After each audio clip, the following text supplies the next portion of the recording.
one. Shooting sprinkles around the room. All right, ladies, we're going to try to get started here.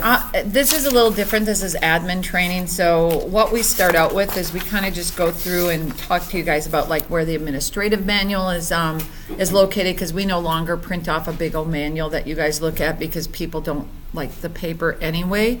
So where you're going to go to get your manual, you guys will log into the website using your credentials, and you're going to go to the support tab. So under the support tab, you are going to have a documentation tab. And in that documentation tab, there is going to be a thing called the Realtor Lockbox Association Guide. I put a link on this piece of paper here too that you can see, which you can't cut and paste that, but this is, you can save this then to your desktop, and I would use the HTML version. The PDF version is great if you want to print off this huge document, but the HTML version, if you do that, you get this, and then you get the little hamburger on the side here where you can actually go in and search or do the indexes, or you can actually search and say, I want to know how to add an agent or add a listing or whatever, and then you'll be able to do that. So it makes it a lot easier for searching and everything. So that's where you're going to get your manual. We are giving you replacement batteries and kits so that you guys know in this box you have 30 of these batteries. They come in packs of 10 when we order them for you. These are free, so you need to, when you run low on these, and the batteries are meant to last 6 to 8 years, but I'm going to tell you, you're going to have some that die, and if you do, we replace them for free. So you know that too, right? So you order them through me. Don't go on the website that I'm going to give you to order them, because you shouldn't see them, but if you do, don't order them because I'll charge you for them. And it takes 2 batteries per lockbox to replace. You also got kits to jump. This replaces the power paddle, by the way. So these little kits, you can use the power paddle if you want, but if you see these work, you're never going to do it. This kit comes with this really handy dandy jumper. It comes with instructions on how to do it. I'm being taped, so I have to behave. It comes with an instruction sheet on how to do it, and it comes with a tool. The tool has a pick at one end, and it has a Phillips screwdriver at the other end, and it comes with a replacement plug, because guaranteed as soon as they pick this plug out of the side, it's going to be gone. And they're going to have to replace the plug because you want to replug this. So once you pick the plug out of the side of here, which I'm going to try to do, and it's not easy, but you can get out. That's why we give this little pick to it. Once you pick it out, there's a little hole in the side. When you give them this kit, put the 2 batteries in here. And here's what I would suggest. Leave the 2 batteries in here and give them 2 other batteries, because once you get these batteries in here, it's really hard to get them out. They're really tight. I've heard that. And I have a really hard time with it. So if you take this and then you place it in the side of here, like a RV car, so they just shove it in the little hole, which I can't get done for some reason. And then once they put that in and they have the batteries in, it supplies juice to the batteries so they can open it with their phone. Then once they open it with their phone, they can take the batteries and they can, when they open up the lockbox, they can use the screwdriver to unscrew it and do the batteries. I will demo this later for you guys if you want me to, so you can see how it actually works. But these ones are lockboxes that we're going to be on owning later, so I can't even open them right now because there was some issues with them that they assigned them to someone and the person didn't come, so I kept 2 of them so we could undo them. So those are the battery kits and the batteries that you got from us. So that's what I was supposed to tell you got. You're also getting a couple spare cards because you have a couple users, I heard yesterday. So we weren't giving out cards or readers, but for those, just in case, you guys got a total of 5 cards. And I think 5 readers. And this is what we call the printer sheet. If you're going to make a card, you don't have to print it on this thing. It folds real pretty and it's hard, and they keep it, and it tells them what their credentials are on this piece of paper. But they have that, and they gave you envelopes to put it in. So that's what it comes with. You guys just have a standard Canadian card, which has the pretty little maple leaf on it. And we're going to go through how to create one of these. I think you had someone that you said you had to do it for. It was probably my BlackBerry user that I saw that came in. It had a very old BlackBerry, so we have to make sure they have what they need. You did get the 10 spare lock boxes that you said you were going to. Let us know if you wanted us to send those back or not, because you might have enough. And then, who is going to be in charge of making the cards? Do we want everybody to know how to do it, everybody to have the utility? If they do, then they're each going to have a card reader. Or do we just want to put it on one machine, teach everybody how to use it, and then if you have to make a card, you go use that machine to do it? Okay, that would make more sense to me too. There's a thing called the SentriCard Utility. It's downloaded off from our website. So you would go to SentriLock.com/files. And in there is if you were on a Mac, you would download this one. If you're on a Windows, you would download this one. It downloads a utility that looks like this. Oh, where is it? Where's my little S? My S is missing. SentriLock. Oh, I didn't put a desktop on, or I deleted it. It looks like this S here, the SentriCard Utility, and when you open it, it looks like that, and it's going to ask you to insert a card. Your card readers look like this. I have the old-fashioned kind because evidently I've been here for a while. So I have the old ones. They look like, I like them because they look like a hockey, kind of a half of a hockey puck, right? Now they have square ones, and from what I understand, these are actually being discontinued, and they're probably going to have a different one if we have to keep them around. So they all work the same. I actually heard that if you have one of those little slots on the side of your computer, that might work too. So, as long as it's set up properly. Because you can set what you're using in the SentriCard Utility. You can select your smart card reader. You can select what web browser you're going to bring it up in. And you can run the utility. So, do we want to do that first and get that out of the way on how to create a card, just to, since it's there? Sure, yeah. All right. So, you are going to... Once you have the utility installed and it's on your desktop, and it's usually, when you have it on the desktop, it'll automatically be there. I'm unique, I didn't do that.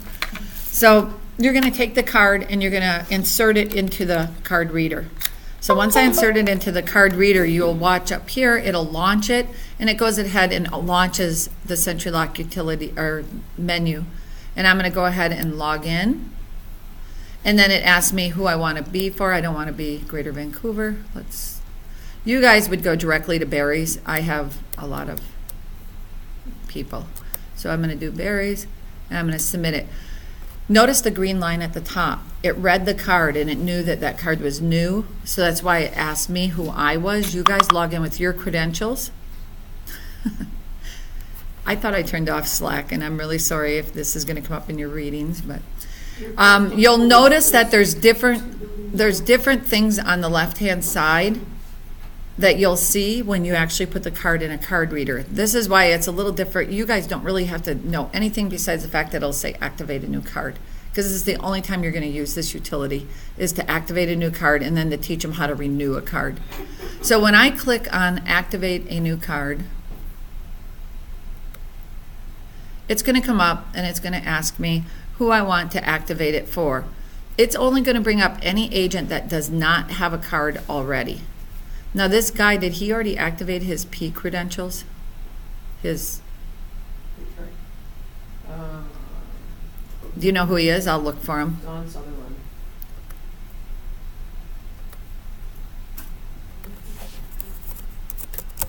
Is it Don or Donald? Donald, Like S? like the actor Sutherland. Yeah, but...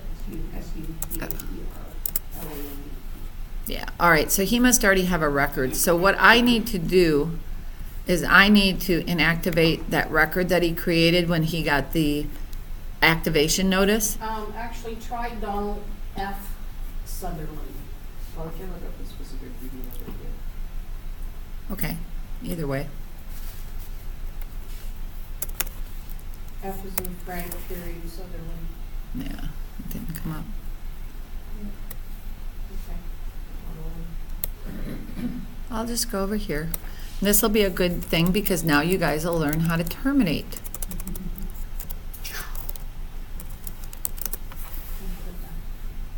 So how would you create a, Can't you just search last name?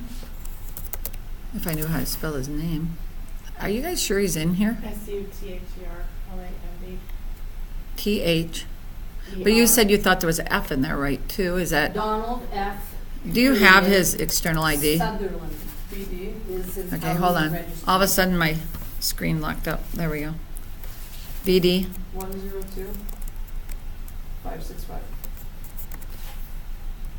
So you can search by all different kinds of things. So I'm going to search by the external ID, and then I'll be able to find him. And that's why I couldn't, because it was Donald F., just like you said. So if I see here, we created him. The P card is what your phantom card is, what you guys have. You guys don't have physical cards. You actually have a phantom card, which means we have to have something that links those accounts. So we have, these are all listed with a C in front of it. All of your cards have P's in front of it because you don't have cards. They're phantom cards. So what we're going to do is you cannot create a card for someone that has one of these. So you have to actually terminate it in order to be able to create a card. So I'm going to come into his record, and I'm going to scroll down, and it has everything about him. And right here you could see, and by the way, everybody is always going to be expired. It's not going to say active because they're using their credentials on their phone. I'm going to terminate him. Not his status with you guys. I'm just terminating that card, that P. His access is that. So, and then I'm going to say that I'm going to do it because I am going to reissue a new card. So now I know why I terminated this card. So now I should be able to go back to the main menu, and I should be able to click on activate a new card. And now when I bring up Donald F., he'll show up. So now I can select him. And yes, it's silly, you can't type into that box his name, but you have to hit select, search, select it. I don't want to give him a new PIN. That means it'll keep the PIN that he already created for himself and everything. And then I got to look at the screen over here. And then I'm going to scroll down. As you can see, you guys have all the reciprocal. It automatically fills in because you guys have full reciprocity. If you had a partial reciprocity with someone, which you don't, you would have to come in here and check these boxes, but it automatically does it for you. And then I'm going to click on activate. When I click activate, you're going to see a red line up at the top, and then you're going to wait until that red line turns to a green, and then that means that it is actually activated. At this point, I could print that carrier sheet, and I'm going to go ahead and click on that so you guys can see what a card carrier sheet is. This just says, and that's what they gave you these white sheets of paper for. This tells you what he put as his PIN number on the left hand or on the right hand side, and then down on the bottom it has his credentials. That's all it is. That's what the PDF is. You shouldn't have to print that out for them, I wouldn't think, if they're actually really using the system right and using the... So now it's green. You'll notice up on the left-hand side it changed to Renew Sentry card. So now when he logs in and he puts his card in the card reader, because every day he has to renew this card now, well, every day he's going to use it, and he should do it every day, because if he showed a property, we don't know he showed that property till he comes in and puts the card in the card reader, and everything's stored on that chip, and then it pushes it up to our server. So that's why he should actually do that. Is that new? Ours are every 3 days. When you changed all Bluetooth, you're going to be switched to 1 day too. Ah. Yes, it's because Bluetooth, we want everybody to be on 1 day. When we had cards before, the board could choose to have as many days as they wanted to have people to renew their cards. But what that means is if they don't renew their card every day, all that stuff is stored on their card, and if someone else doesn't come pick it up, you don't get a notification that they've been in that property for 3 days until he renews his card. So, yeah. It's interesting. So now this card is created, and like I said, when he logs in, he would click here and just click on Renew Sentry card, and it would go out and do the red, and they'll do the green, and it'll renew it for another day. And it expires every day at midnight. So now is that an easy enough way to know how to create a card? Hopefully you guys don't have to do it very often. If you do and you forget, you can call me. You can go in the manual. The manual tells you how to do it too. So I'm going to remove this out of the card reader, and it's going to log me off. So at that point, you can give him his card carrier sheet. You can give him his little thing here, and then we'll put it in here so I don't mix it up with the other ones, so that we know that that's for Donald. So you didn't put them Oh, these are not personalized cards. Yeah. We don't Has do to a be lot a of. lot for our You members. do, because we don't even, a lot of people don't even use the ones like you have your logo on it now because it costs more. And these guys don't use cards at all. in. No. So they don't have that expense of Unless- having that card. So unless they have a he's got person an who- old phone, is that why? Yeah, I guess, is that what he had? He had a really old phone. He wasn't planning on getting a new one. Yeah. Sometimes you have that one or I have a two couple members. like that. Mm-hmm. Yep. So that was easy. We went through the Sentry card. And I am going to give you guys all my business card. That was on the list that I was supposed to do. So I will make sure to give you my business card. But it's on my signature line of everything too. So do you guys all know how to, bless you, by the way. Everybody know how to use the lock boxes and open them up? And has everybody watched that? Or do we need a demo of that? Because if you want to, I can show you how to open the key door. We can release the shackle. Does everybody know? Everybody? I think we've got that part of it. Okay, perfect. Then what I want to do though is I do want to show you how to unassign a lockbox. So I have to look real quick at these two lockboxes. I had them in order and then I moved them. Shame on me. So I'm going to go back over here. And this is a huge search bar. We are going to go through this later so that you can see how to use this. But I have to find the actual serial number of the lockbox. There it is. And I want to type this one in. 1702757.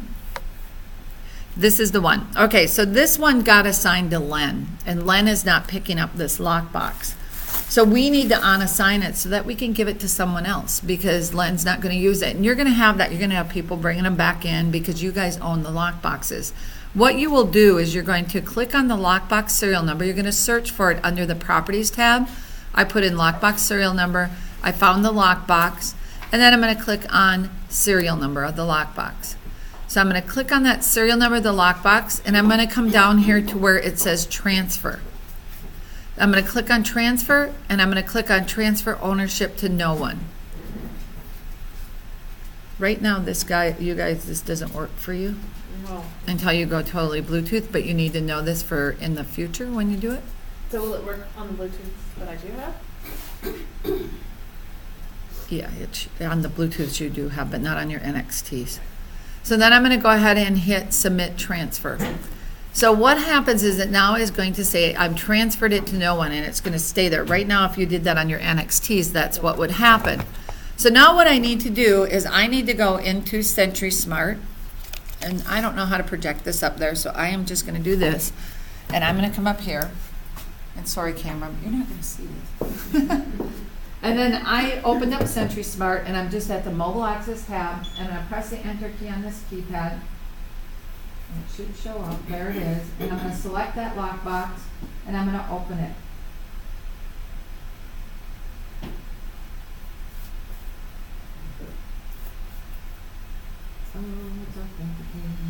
So I open the key compartment, and then I'm going to go back over here. And it's bringing this stuff up to the server. And then if I search again, it's now in Barry and District's name. That's how you own a lockbox. The way I can tell this lockbox is unowned, there is a way. So if you go in your room, and I'm going to tell you there was a box of 10 that someone didn't pick up, and they did not do this to. So we are going to have a problem with a box of 10 that we don't know which box of 10 it is in there. So if you... Boxes in my office. Yeah, but those ones are assigned to Are people. they okay?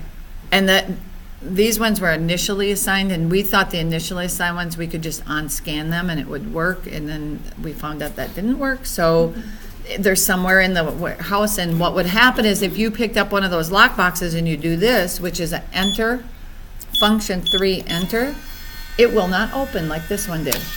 That's how you know a lockbox is unowned. You know that nobody owns that lockbox because I can open it without a card, without using my mobile access, without doing anything. I can actually do a function 1, enter, and release the shackle. So it's kind of a good way to be able to test this to see if it actually is working or not. and know that it's not owned by someone. If I got a code error, because if I do the same thing with this lockbox right here, function 3, enter. Oh, I unowned that one. It would say error on it. I'm making all kinds of noise over here, aren't I?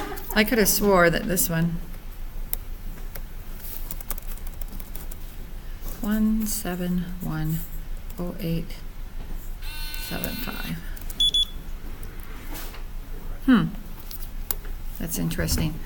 Because the initial assignment ones, the ones that are pending initial assignment, and she just left and she probably needs to know this, doesn't she? Huh? She said to make a phone call. You are going to have to make sure that you unown them too. So it's pretty easy that way to do that. We can come back to SentriSmart, so that's what we'll do, because actually I want to later on at the end, when we're all done going through the admin part of it, we'll go through SentriSmart, we'll go through SentriConnect, just so you guys can see it. Ashley's got SentriConnect on her phone, and I'll grant her access to one of your lock boxes. We'll take possession of a lockbox. We'll do all of that stuff so that you guys can see what those agents actually are doing too, because I think it would make more sense. So I'll skip around then, and I'll go, we already talked about the Sentry card. We'll just go to the lockbox website area tab.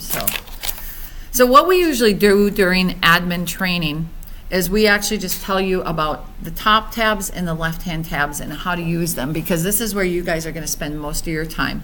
So these are tabs across the top, and these are one-click action keys on the left-hand side. The charts on the front are for you guys to view at your viewing pleasure. It'll probably get a little better as you get some people going in there, but just to show you what they look like, you're able to see the average speed of an answer of a call. You're able to go in and see accesses by type F 12 month. Of course, you guys don't have any of that yet. So some of these charts are not filled in yet, but then you'll be able to see that people are actually going in and using it and what they're doing on here. And then over month change, support tickets, and then it kind of shows, we asked them to take a survey when they call us. 87% of your members said that we answered their call, and 12.5 said we didn't answer their questions when they called in. You're always going to have some no's. There was 7 yeses, 1 no, so there was only 8 calls. So that wasn't too bad. And then you can come in here and they have the same survey through the 12, and then you can see what they're calling in on also. So you can actually see if it's training, if you see something in here that says TSA, they call it class registration now. Well, that's good. That's what it is. It's class registration. They changed it. So you can see what they're actually calling into you about. So that's what these little charts are for. It's just something for you guys as admins to be able to see and look through it. If we had any system messages, we'd put them out here. We don't normally have system messages. I don't think I've ever seen anything in there. And then the RMA at the bottom, when someone actually gets a defective merchandise and they call into our support center, and what we do is we create a ticket and we create something called a return merchandise authorization. You will see that all of a sudden that'll show up at the bottom down here. It'll show the serial number, the product that they have, which will be a lockbox, and it'll have a checkbox here. You'll be able to, if they bring it back to you to get a replacement, you'll be able to check that off, and then it'll say it's at the board office. It's just a way so you know that someone's going to be coming in with a lockbox and you can have it ready for them. That's really all it is for. Used to be so that you could get them prepared to ship the returned ones back to me, but we have a new process now, which these guys are going to learn about why they're here too. So, I have a bunch on my screen. yes. I don't care if you do those or not. I mean, it's up to you guys how you want to do them. I mean, it's a good way for you to keep track of things though. So on the top, this will always take you to the main menu. And this is the new view so that you guys see it too, because we had a classic view and now we have a new view. You guys are subject to the new view because you're new people, so this is the view you get. Summary tab. On the summary tab, what this does is it just gives you a quick summary of someone if you want to look at all of their things. So if I look up at Donald F. period, what was his name? There he is, Donald Sutherland. I could come in here quickly and I can look at his external ID. I can look at his contact number, his association. I can see he's an agent. He's a broker with this guy. He had 2 Sentry cards already. One was terminated. It was the P card, and here's his new card that we just created for him. If he had any lock boxes, they would show up on here. He evidently doesn't have any. And That's all the summary tab does for you. The My Association tab, this is all the settings. Ooh, you guys aren't supposed to be able to change this. I'm going to change that. You guys aren't allowed to change this. This is only me that can change this. You guys can view it. You're not supposed to be able to change it. I'll go in and change that setting so that you can't, because I don't want you to mistakenly come in here one day and all of a sudden change you from an association-owned lockboxes to an agent, and then all of a sudden the agents own their lockboxes instead of you guys owning them. So I want to make sure that that doesn't happen. If you need something changed, like the hours of operation, if you need to change something like I no longer want to do one-day codes, we can turn those off. Things like that, you need to let me know, and I can do that for you, and then we do it and make sure that support knows. You guys enabled it so that you have 8 registrations for their SentriSmart. What that means is 8 times they can log off and log into a new phone or an iPad or whatever. And then after that 8, they're going to have to call you and ask you to grant them more accesses. The reason being is people are sometimes cheaters. Sometimes they're not. Victoria, I've already used 2 of hers, plus she did 1, so she's used 3. So she's down to probably 5 already. So hers is actually correct, because we were sharing, but we were sharing on a truthful basis. And you got to look at that.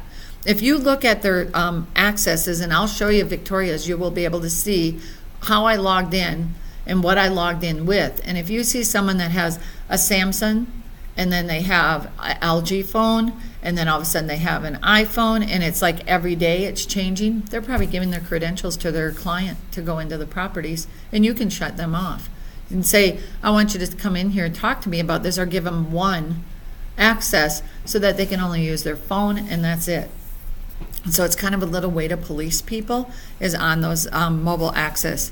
Right here is where your default period is for your cards, and then down here it tells you the access times. So again, I can change any of this stuff. This is just for you guys to view. And I'm going to make myself a quick note that says change association view. I just don't want you guys to change something by mistake. You know what I mean? The region tab is where it shows who you have reciprocity with. So on this tab, you will be able to see that you have reciprocity with all these different people. And as we get the other people and you guys sign on, more people onto it, you'll be able to see all of them. So, oh, here we go. We scroll down this way. Somebody ran it wrong once because you guys got Barry in there like 3 times. But anyway, this is how you can tell that who you have reciprocity with. So if you ever want to say, well, did Lakeland's ever come on? Did we sign that? I wonder if Julia signed on that. You could come in here and just search for Lakeland's, and then you'd see if they actually were on here. Like we can look for Southern, and there's Southern Georgian Bay. So you know that you actually have reciprocity. So that's one way you can check on it. The properties tab. We combined listings and lockboxes together because the way that realtors look at things is as a property. They don't look at it as a lockbox. In the board office, we look at it as a lockbox. We don't care about the property, right? Mm-hmm. But we're looking at a view that they're saying the agent looks at. So they gave us a tab called the properties tab. So when you come in here, you are going to see everything, including all the listings that we've brought over from the MLS. Here's your MLS number, here's your serial number, everything, and then you're also going to get all your lock boxes. If you want to see something in a different view, you can actually search on different things. So if you want to search on the MLS number, you want to search in the lockbox serial number, you can search by who's borrowing the lockbox, the lockbox owner. If you want to see who owns the lockbox, it would be the lockbox owner. There's a lot of things you can search by. If you're going to look at everything, I would suggest if I want to see the lockboxes only, all of these fields at the top, these headers, are searchable. So I can search by serial number, and then I can search, if you search by it like backwards, like I just did because I made the arrow go the different way, it'll bring up all the lockboxes then. And then all the listings will be at the very end, so that I don't have to see all the listings. That's the only thing I could say. As you can see, when we programmed your lock boxes, it made them initial assignment. I told everybody to go open their boxes. When they open their boxes, it actually takes away the listing assignment, and then all of a sudden you'll be able to see somebody who owns it. Wow. I wonder if I could scroll in here. Oh, there we go. So I see all the initial assignments right now. I'm going to do a report so we can see it better. But this is how you would search on it. You can click on the things that are underlined, and you can come across here and look at like the firmware version. You guys have the highest firmware version right now, which is 51.50. We have updates on the lock boxes, and they happen, I would say, once a quarter now. We usually have a firmware update that goes out in the lock boxes. If it's an emergency firmware, we would tell you about it. If it's not, what happens is it happens over attrition. As people log in using their phone into the lockbox, it'll start dropping packets until they get away from the Bluetooth. And then it stops, and then the next person that comes in, it grabs a few more and adds it to the lockbox, and pretty soon it's up to date.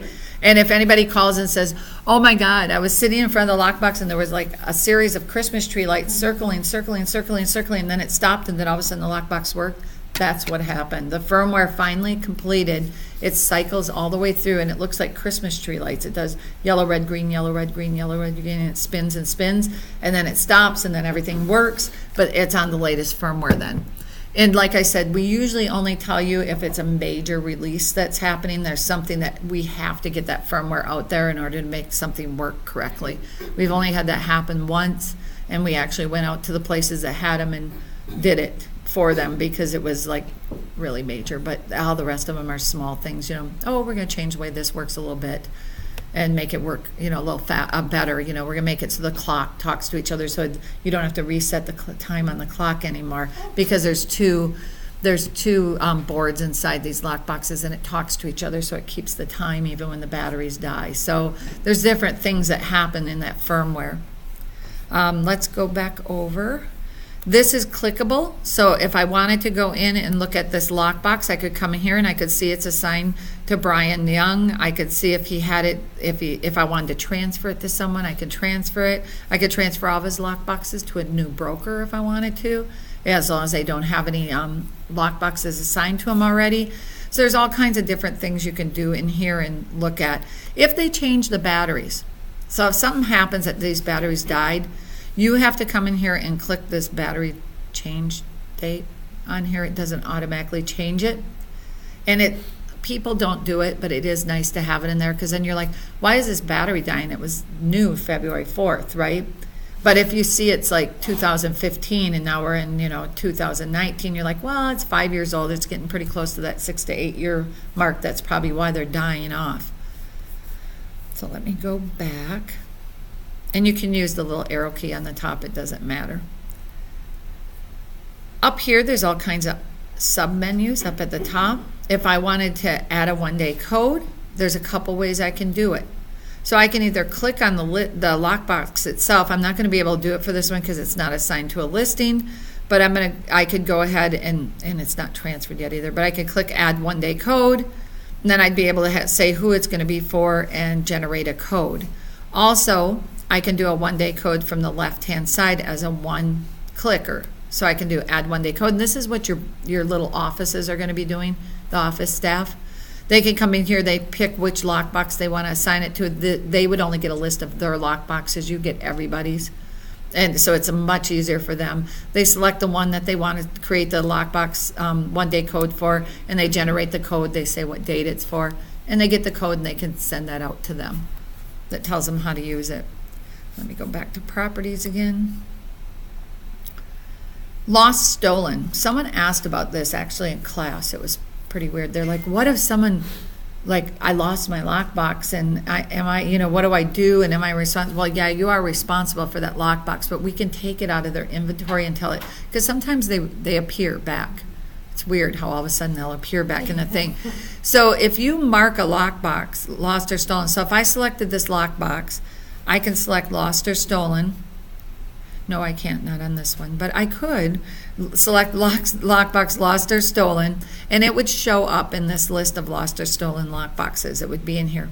If all of a sudden someone calls in this apartment, they're like, I can't get this lockbox to work, it would be because we removed it from Berrien District, but kinda. It's hidden in the background. They call us, we can see it. We're like, oh, that lockbox is marked and lost and stolen. If for some reason our support department decides to bring it back, you'll get notified. All of a sudden that lockbox is back in circulation. So that's the nice part about the lost and stolen. So, you know, if it comes back into circulation, you'll know about it. I did that we had an install, and somehow they lost like 45 lockboxes. I have no idea how they did that. The board did. So we put them all into lost and stolen. And since 2015, I'm down to 4 left that we can't find. Every once in a while, they pop up, and all of a sudden they come back out of in the inventory, and I'm like, yay. So, yeah. We have that one where the whole door went missing. Yeah, we've had one lost. The door went to the city Because the owners someplace took the and- entire door off with the lockbox and took it The down lockbox to was Toronto gone. and lost the door. How do you lose a door? Oh Like, my sometimes they'll gosh. take the door handle off to get the lockbox off, and then you might throw that in a drawer. Yeah. But they lost a door. The whole By door. lockbox. Yes. So this is where the, Lakelands. Yeah. So Southern Georgia Bay. Oh, sorry, Southern Georgia. Well, let's So- just say Lakelands. this is where you would do the mass lockbox transfer. So if you have a broker that is retiring and they're giving their business to their son, you know, or daughter, and they want all their lockboxes transferred over to them because they're getting out of the business, and that son or daughter doesn't have any lockboxes assigned to them, you can come to mass lockbox transfer. You could say, transfer all the lockboxes from Joe to Jane. And then when you do that, Jane's got boxes. Which that's is what I just said. a pain in the ass. I know. If Why they can't have we do boxes, that? I have no Sometimes I have idea. like 20 that I want to send to a broker of record, but they have boxes, so Yeah. I have to do it individually. You have to do it individually Like, then. I still can't. You haven't come up with a great system. I that know. can do all that. It would be wonderful if we could mass How come transfer. it is on if they don't have boxes? I never got a good answer on that because I've asked that question too. Oh, It says if they have boxes, they can't do it. yeah. It's really weird. I have no idea either. Got to be a It's virgin lockbox holder in order to get a mass transfer. So that is, now you know, that's one of the frustrating parts is you can't transfer a whole bunch if someone already has the lockbox. Well, it's, yeah, because us, we only give them to the BOR. That's it. Yeah. So they all already have lockboxes. Mhm. So one at a time. One at a time. But when you have the Bluetooth, it won't be as bad because you can do the transfer and say transfer all of them, and it'll say pending transfer, and as the next person that opens that lockbox, doesn't have to be the owner, will transfer it for you. On the NXTs, the older lockbox that she had, they would have to write it to their card and then go out and insert that card into each one of the lockboxes to transfer them. But with Bluetooth, when they open it, it'll say pending transfer, and as soon as you open that lockbox, it'll transfer it over to the next person, the person that you have it pending transfer to. She's like, Somebody really? told me that, well, no, because one of our brokerages, they picked up, say, 12 boxes, and the BOR, she said she put her card in all of them. But none of them, she didn't take ownership of any of them. And I said, well, it's because she didn't update her card. Yeah, she had to afterwards. update her card afterwards too. Right? So she left, so she's gone, so they can't update those Sure. now. But Just, are they all Bluetooth? Mhm. Just do a pending transfer to whoever you want it to and have them open it with their app and it'll transfer them over. so even if I wanted to pending transfer it to Grace, Mhm. the next person that opens Yep. it. Oh, okay. Okay. Well, that's good to know. So the RMA tab, this is your return merchandise authorization. Hopefully you won't see many of these. If you do, you would be able to, what that means is we defected the lockbox. We have a new process, or process as you guys call it. You have a new process out here because it is a lot, it costs a lot to ship things back and forth because you have to pay customs, you have to do this, you have to do that. So if we defect the lockbox and we say it's defective, immediately it's going to go into what we call DNR status, do not return. What that means is once we get 10 of those do not returns, we'll put 10 refurbished lockboxes into a box, tape them up and ship them to you as replacements. You'll see it in here. You'll see the association, you'll see the RMA number, you'll see the open date, you'll see the serial number, then all of a sudden you'll see a replacement number show up. That doesn't mean you have to give that box to the person to replace it. You could just put that one on your shelf when it comes in, but you'll know it's now been replaced. Over here on the right-hand side, when we receive the DNR, you'll get a date of when we got it. And then when we ship it out of our warehouse, you'll see a close date. So it'll have the replacement number will show up in the close date, and then all of a sudden you'll get the replacements. That means that you are responsible to get rid of the defective merchandise. Either you or whoever has it in their hand. I would take the if it's not completely dead, you'll have to take the lithium batteries out. But other than that, you need to find out how you can dispose of them. I can give you like what they're made out of or whatever, but you're going to need to dispose of the lock boxes properly. So, with that being said, but it saves a lot of time for you guys and a lot of like tracking and having lock boxes sitting in the back that are, defective and the shackles cut off. Now, when a locksmith actually, if we have something that the lockbox completely died, these are mechanical devices, so you are going to have some of those. You are going to have some that they go out, they try the battery pack, they try everything. They cannot get that lockbox to work. We then defect it and have a locksmith come out. We pay for the locksmith to come out. We changed the locksmith warranty too now. So you're learning something new. It's the same as the length of the warranty. So if your warranty is for 6 years, your locksmith warranty is for 6 years. It matches whatever is on that lockbox. So if the lockbox is good until 2024, the locksmith is good till 2024 now. So you guys call that locksmith? Yep. Because right now I've been calling them Oh, and I've been paying for them. why? I don't know. That's how we've always done it. But they've been mostly the silver ones. So I have. That's why the silver ones. Yeah. Okay, the newer lockboxes are all covered under warranty So and locksmith Bluetooth, because there was. in the Bluetooth. I Yep. got a ticket a week ago that they're gonna have to cut one off. So will you guys automatically send that locksmith? Or do I Yep, have you to will call? see it in the ticket, and I'll show you guys that too, that you get a ticket, and you guys will be copied on the tickets, and it'll come up and it'll say, so-and-so's lockbox was defective, and then pretty soon you'll see an update to the ticket. It'll say what the locksmith's name is, what their phone number is, and that they have 3 days to get out there. So they have a 3-day time window, and they call. We ask like, who can they call, whatever, because if it's a key they need to extract, they need to have the agent come pick up the key. So the agent, they'll go out, and if it's just a shackle cut, because sometimes they can get the key out, but the shackle won't release. So then we have to just cut the shackle. So they get their keys out, and then now that we don't have to return it, we'll just DNR it anyway if it's a shackle cut. So now the agent doesn't have to go out there and get that either. So these will all show up under RMAs.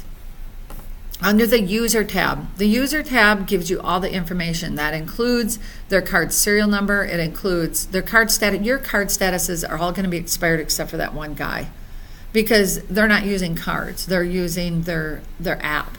So if it's not expired, that means somehow they're using a card, which I don't know how they would use, and if they don't have one.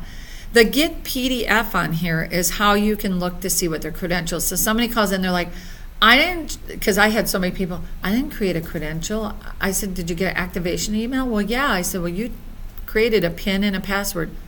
No, I didn't. So I look, and they go, oh, yeah. So here's the PIN number. And this has contractor codes on it, but you guys don't use contractor codes, so just ignore that. That's why I don't know if I'd print this out for anyone. And then down here, it shows the phantom card number. It shows their SentriLock ID, which is their username, and it shows their password. So you always can come in and find this for them. Can't you use the contractor codes on the app as well? Because They didn't turn them on. Oh. They're off for here. Yeah, they don't. They're using SentriConnect. Okay. SentriConnect is safer than using the contractor codes too. So they chose not to turn those on. Oh, but we have them. You have them. Yep. So that's what the PDF does for you. You can look at their access log, so you can see how many times that they've actually went into different properties, what properties they went into. Now, you're not going to get much on this because no one's going in yet, right? I would like to, let me log in.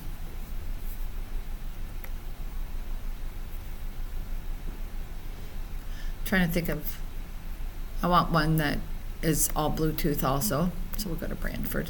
We'll snoop on a Brantford person. Notice their charts looked a little different too, because they actually had things in there. So we're going to look at the card access log for Paula. And you can see here, every time she's gone out to to see a property. And you can tell that she's using her smartphone because she's got Smart BLE. Smart BLE means they're using their phone to access. If for some reason someone has a phone and they're having issues with it, it may generate one of those codes, like a one-day code, but it's called a MAC code. And you'll see that on the side, it'll say Smart Mac. It'll say Smart Mac Gen. Gen means that it generated the code, but they didn't use it. Smart Mac used means they used it. So if you ever see that out there, that's what that means, so that you know that. Smart Mac and Smart Mac Gen. And then you have your Bluetooth technology, Bluetooth on the side. That's how they're doing this. But you can see where they've been. So if someone calls and says, this person didn't make an appointment to get into my property and they've been in there 3 times, you can come look at their record and see that they've been in there. And that's how you can, penalize them for going in when they're not supposed to. So you can see what, we watch and see when they've been in here. We're looking at Brantford because you guys don't have accesses yet, so I had to go and show somebody's record. So that again was under the users tab. So that's the view access log.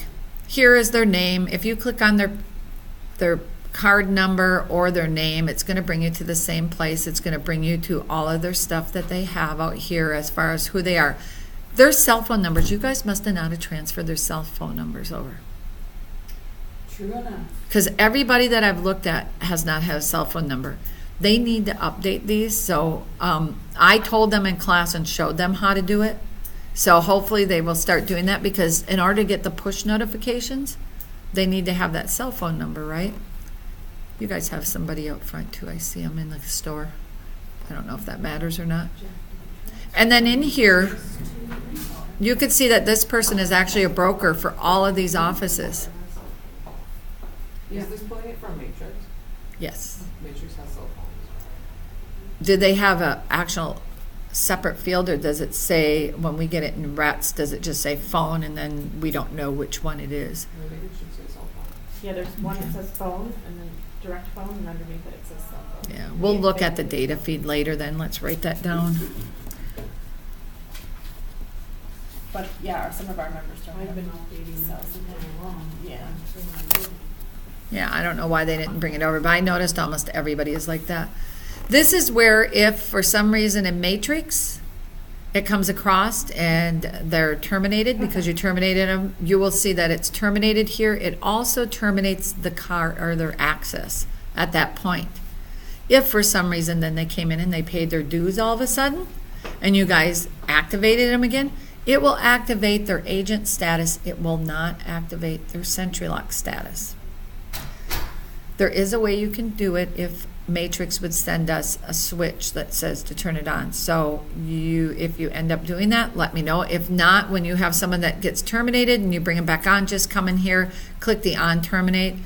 If you terminate someone, you can on terminate them. That'll say here activate instead of terminate. And then all of a sudden their access would be activated again. So you guys are going to have to activate them by hand. Meanwhile, the lockbox is on the listing Mm-hmm. because the listing is the property of the brokerage. Everybody else can get into it, but he's not going to be able to. So sweet. Yep. This is also how you can check what reciprocity. If they're saying they can't get into boxes at Brantford, you can come in here and make sure that that Brantford is checked. They should be automatically checked when they, whoops. Evidently, I can't look up and scroll. I have to look down and scroll. If Brantford wasn't checked here, like somebody came in here and accidentally unchecked that, that would be why all of a sudden the reciprocity isn't working in Brantford or whatever. All of these should be automatically checked for them when you get a new agent come in, because we set up the full reciprocity with you guys. Here's where their PIN is. You can also look up their PIN right here. If for some reason they want to change their password and they're too lazy to do it themselves, you guys can actually do it also right here under change password. But all of their information about them is in this user record. We also have the information on the external ID, the company external ID, which card region they're in, what association they're in, their SentriLock ID, their NERDS. We use that's actually your CAR ID, I think, is your NERDS ID number. It was a field that we have for the US, and I think you guys just put, is that what they use for your I don't know what that number Canada number or something? The number for Korea? Sorry. Is that their Korea number? Probably. That's what I'm assuming that is, because usually you guys put the Korea number where we have NERD's number. Yeah, 7 digits. And that is the user tab. So there's lots of information in there. The view access tab, that's the main thing, because if they are saying that they weren't somewhere and they were, you can tell that they've been there. The company tab, we bring over the companies. There isn't much we do with the companies. We say they're active, we say who they are, we say their office number. You have to have a valid office in order to have your agent record be active also. All we do is we bring in the association they're with, what their the company name is, and where they're located, and their phone number. That is about it. We have a number of agents that transfer from branch to branch within the brokerage. Mm-hmm. Does it automatically transfer? Because I saw Yep. the BD number for the company. Yep. When you transfer it, when it comes over from Matrix to us, it'll transfer that. If he has any lock boxes, it'll transfer his lock boxes to the new office too. So you don't have to do any of that when it comes across transferring. Skip. No, we have a thing called Event Tracker. I really think you guys probably have your own event tracker. It's very, you can actually go in and you can create an event and then track people that come in to your event using, you'd have to have a scanner, and you could scan on their settings. They have a little picture here next to the SentriLock ID, and it says Victoria, and you could scan it and it would tell you who came in. We tried it once, but I think Yeah, it's kind it of, didn't work because we didn't have Wi-Fi. Yeah.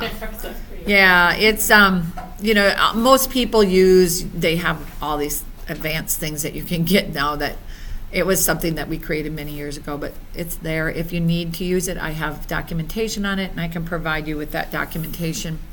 The reports, there's tons of reports that we have out there. Do you use them all? Probably not.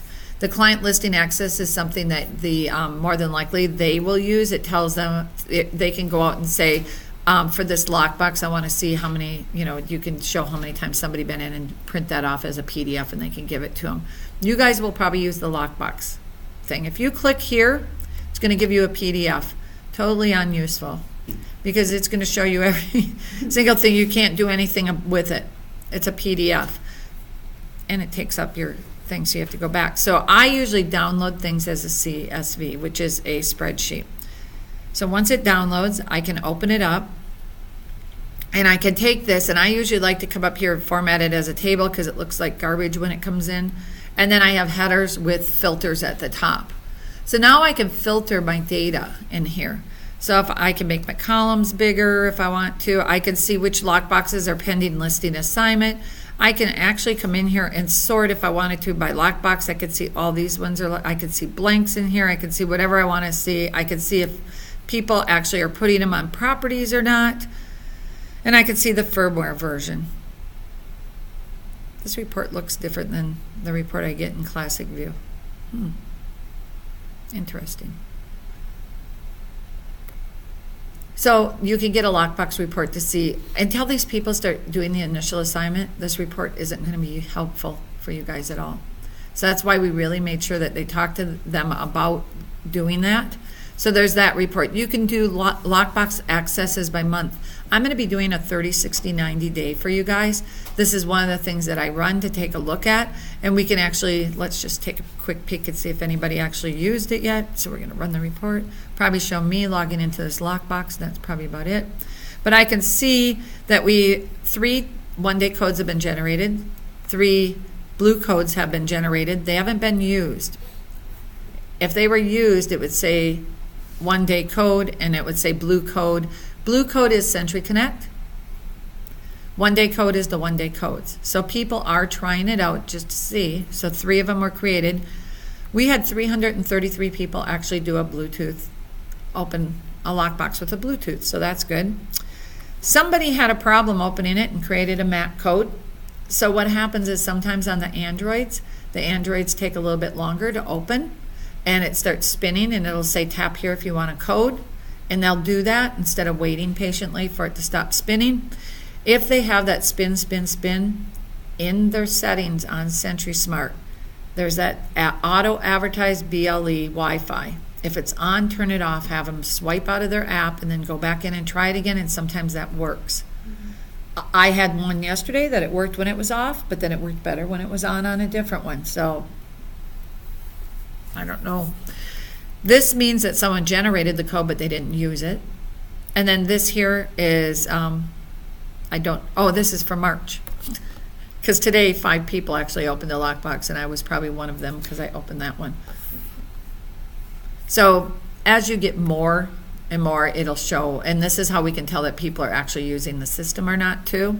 So that'll be a nice report to run.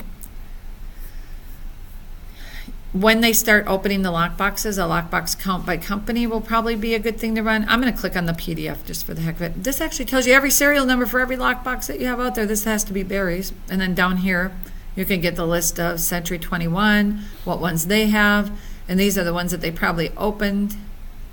So this is a nice report, and you're probably going to want it in spreadsheet format, not PDF format, so you can. This one will help you better probably than the lockbox one right now until everybody gets their stuff together. You can see how many you'll just get a count of how many boxes they have instead of listing all of the serial numbers with it. Play with these, look at them, see. You can look at how many were transferred. You can get a list of how many were lost or stolen if you had any of those. You can look at how many were unassigned of lockboxes if you want to see who's not using lockboxes and you want them to bring them back in. You can run an RMA report if you just don't want to look at it online. Sentry cards, I guess you can ignore because you're only going to have one.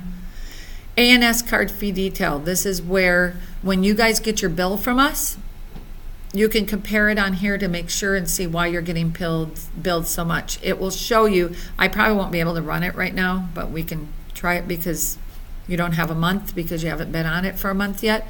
When you do this, you'll select the month of March, and then all of a sudden you'll be able to come up and it'll tell you how many days access. So if you have someone that comes in the middle of the month and joins you, we're not going to bill them for 31 days or 30 days or 28 days or whatever day they came in, what month they came in. We'll only bill them for the number of days they actually use Sentry Smart. So you guys will be able to compare that to your bill that you're going to get, because that bill is weird. And the first time you're going to get it, you're going to call me and go, it is weird, isn't it? It's strange. It's a strange bill, and there's a formula they use, and it's like, 6.62 members. Yeah. It's because they use that time frame that's in there. So if you need me to walk through it with you, I have like a little formula sheet that I can go through it with you so you can figure it out. I don't know who actually does that part of it.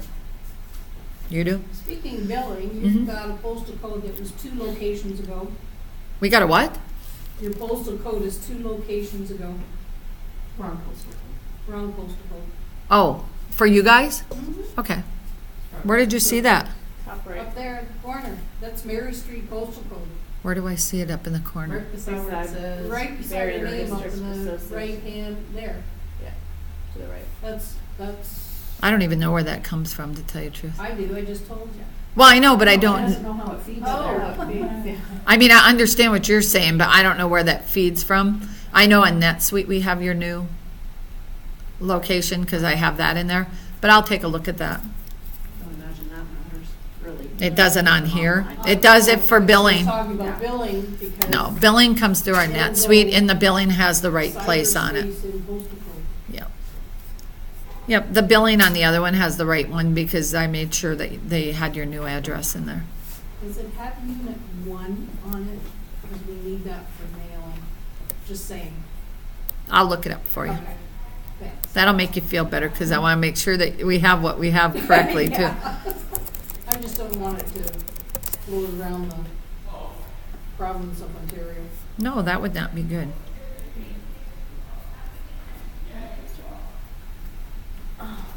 Nope, they don't. They have 676 Veterans Drive. Which is fine location, but for billing, you need unit 1 on there. They don't have our right postal code either.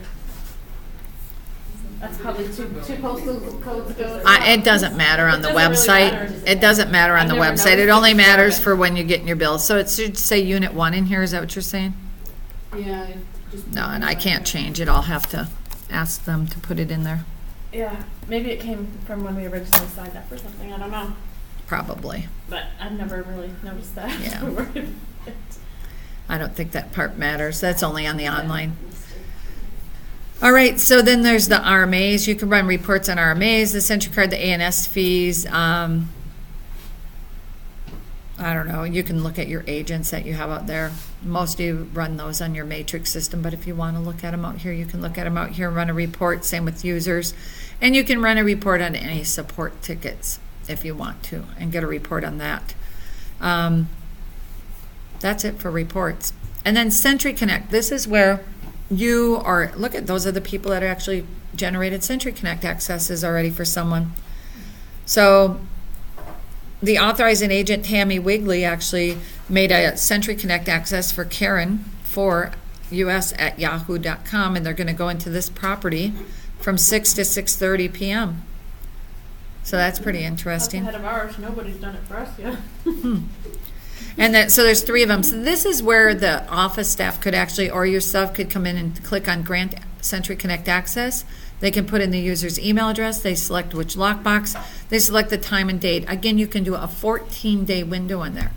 So I know there was a couple people, and I want to make sure you guys know this because they asked me about this, and I hope it's okay that I told them this. They have a Toronto team member, and they share listings and lockboxes. So they're going to put their lockbox on there. Their team member is going to use SentriConnect, and they're going to give them a 14-day access to that lockbox to go in and out. And then when it runs out, they'll give them another 14 days on SentriConnect in and out. But at least you know they're using it. So that made me happy, and I thought that was a very good use of it. Also, that might be an idea for some of those licensed assistants that are helping people put their lockboxes on. Instead of having to give them a whole SentriConnect access, you can actually, or Sentry Smart access, you can actually have them use SentriConnect, and then they can grant them, access to that lockbox for an hour to go out and release, put the lockbox on, and then they can give them a shackle code to release the shackle and put it on. That way they're not running around opening up other people's lockboxes either. Assistants can't do that. If you give them assistant access, they're only allowed to open lockboxes for the person they're assistant to, but you will be billed for them. So, We have other assistants are connected with their, So with our assistants, though, don't they have to have a card to be able to have access to the app? yes. Yes. So when you go SentriConnect, they could actually use the SentriConnect as an app, and they have to grant access though to the property. So with their card, they don't have to worry about that on your situation. They can go into anybody that they're an assistant to If they have a card. if they have a card. Some assistants. But they can't go into somebody else's property. They only can open lockboxes for the person they're an assistant to. So you would bill for, if they had a 2-hour window, you'd bill? No, SentriConnect doesn't get billed for. If we gave them an assistant access on SentriSmart, you would get billed for that.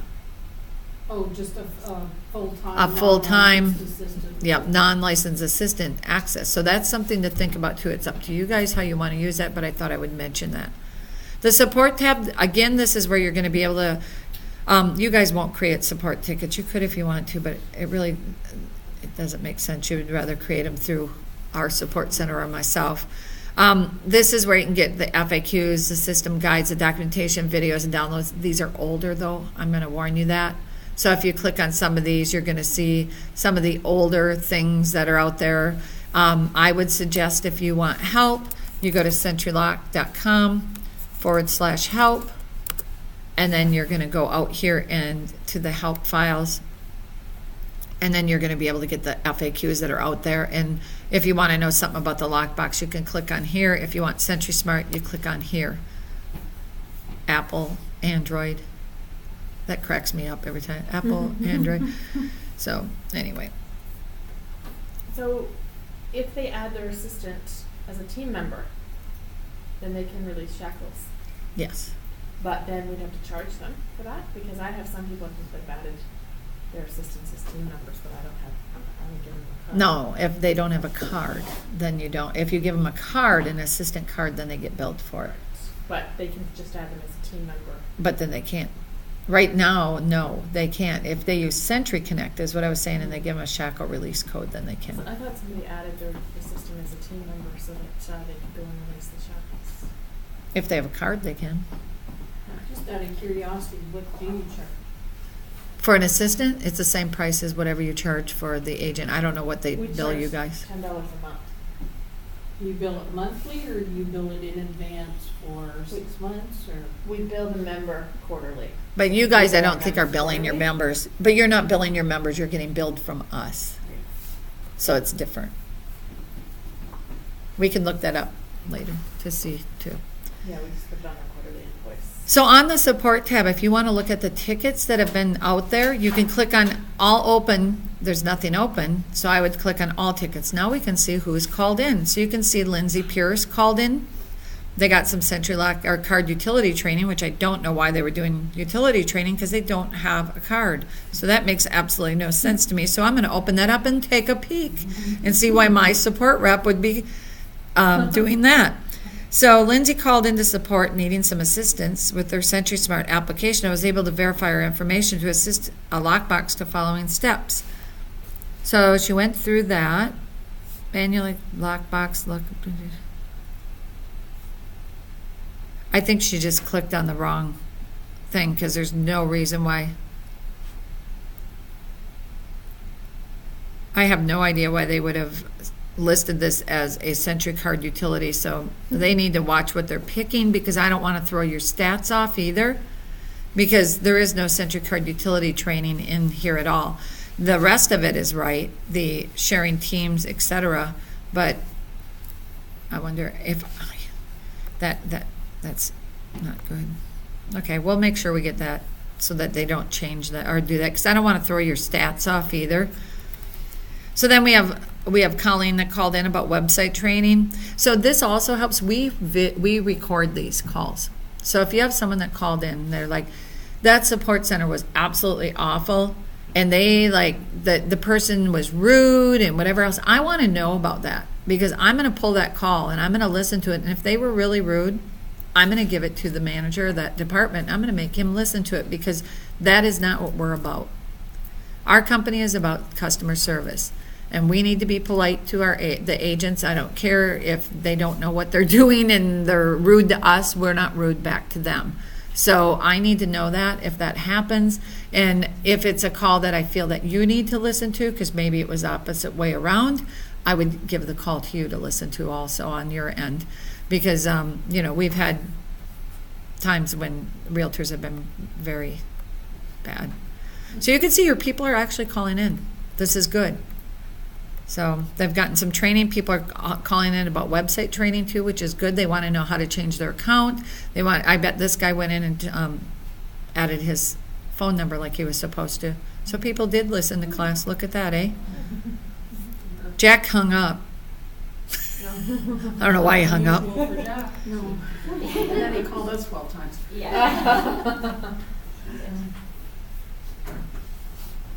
That's interesting. So you can come in here and look at these, just so you know those are out there. So that is the tabs along the top part. On this side over here, you can manage your own account. So if I was Victoria and I wanted to manage my account, I could come in here and click on this, and this is where we actually told them to come in and put in their cell phone number, whatever else they wanted to do in here. And I know what I forgot to teach you guys about.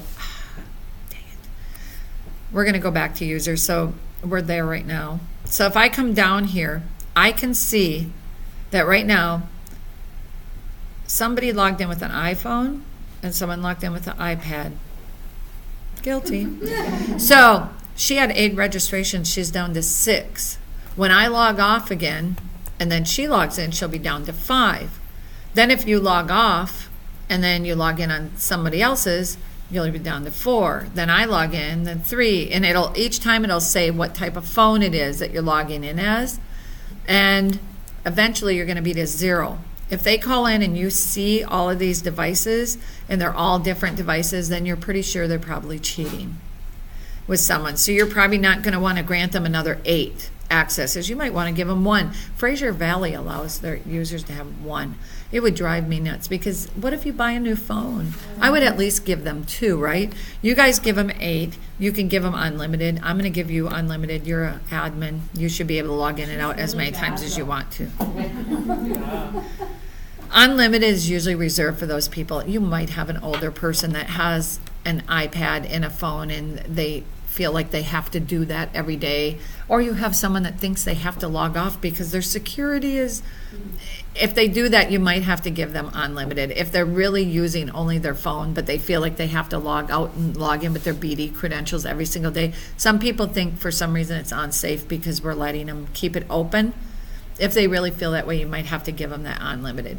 Otherwise, I would keep it at that range. But if you give a call and they say, support told me to call in here, because we're not allowed to change the registrations. We make you guys change them because we don't know if you really want us to update them or not. That's where you would do it at. Agent team. Remember I talked about agent teams with people? And if I go back to users, I would be able to see if they were on a team or not. So I'm going to look at Bernie. And down on the bottom here, he doesn't have any teams right now, but I can see it. I could either add a team here, or I can go back to the main menu, and right here, this is how I told them to do it. They can click on here, and a lot of people have already added teams, as you can see. Now, if I'm the owner of the lock boxes, I would put my name in here and then who my team member is. But if my team member has lock boxes, then I want to do it vice versa too. So if I want to share their lock boxes, I want to share my lock boxes, I would do my name, Victoria, then I would put Victoria, my name. That way we're both members of each other's team. If I'm the only one that owns lock boxes, then all I need to do is have my name as the agent and then put every person as, and it's one at a time. So if you have 20 people that are on your team, but if you have 20 members and all the lock boxes are under the broker's name, which is what you guys have, which is broker sharing, there's a thing down here called company brokers. So if I go into company brokers, you can see right here, Catherine Lowe. If all the lock boxes are in her name, she's sharing all of her lock boxes and she's showing them to everyone. So what that means is anyone in her office can take and use any of her lock boxes at any time. She doesn't have to have a team. So if it's somebody like that, you can set it up that way so it works that way. Now, with that being said, those initial pending assignments, they need to open those lock boxes so they can all see them. Because yesterday we had that with somebody, and I said, open a couple of those lock boxes, and all of a sudden they started popping up in that other guy's lockbox tools. So they need to open it in order to see it up there. Yeah. You see it. Yes. Okay. Yeah. So The person sees it that owns the lock boxes, but the people that are sharing with it, in order for them to see it, they need to open those lock boxes. That's why I don't like that. We have the manage association. You can do that same thing. That's the same as my association up there. Authorized region agents. You don't have to worry about that because you have full reciprocity, so you don't have to do that. That would be for partial reciprocity. This is how they can add a listing. So the exclusive listings. People that are not putting stuff on the MLS because it's a fancy listing, they're not putting it on the MLS and it's exclusive, they would automatically, when they come in, it would have their listing agent ID in here. We're admin, so we can select whoever. So theirs would automatically fill in with their name. The only thing that's required on here is their address, their city, and their state. Yeah. I know you don't have city and state, but when I said Providence wrong or whatever I said, how do you say Province? it? Province, and I said Providence. Some lady complained, so from then on I didn't say it. Isn't that in Rhode Island? Yeah, just put Providence in there, Providence, Rhode Island. We do fill it in with at least Ontario, so at least that part's filled in, and the zip code would be your postal code, and they did put postal code there, but they didn't put city / City. Prov- /province. yeah, there you go, they didn't do that. Yes. They should have put state / Providence, there you go. There you go. It's okay, we know where we're Just say going. province. We Okay. gotta figure it out. And that's all they need to enter for that. And then what happens is when they're out at the property and they are putting this lockbox on the listing, in their list of listings, it'll show up. They don't have to put an MLS number on there because they're not going to have an MLS number. So this is how we taught them how to do that. Let's go back. And then if you guys ever need to add a company, which you shouldn't because everything's coming over from Matrix, you can add a company. All you do is you click on add company, you put the company name, their ID. It comes over from Matrix. You should never have to do this. More than likely now you'll probably have to do it one day. You can view which one-day codes have been made. So we can come in here and see. Agent Lily did this one. They didn't Julie, he put one on this one. This one he didn't have assigned to a listing. I didn't think you guys could do it unless it was assigned to a listing. Did you not set it up that way? Yeah. I look. Oh, So it should- oh. Go back. I got fat fingers.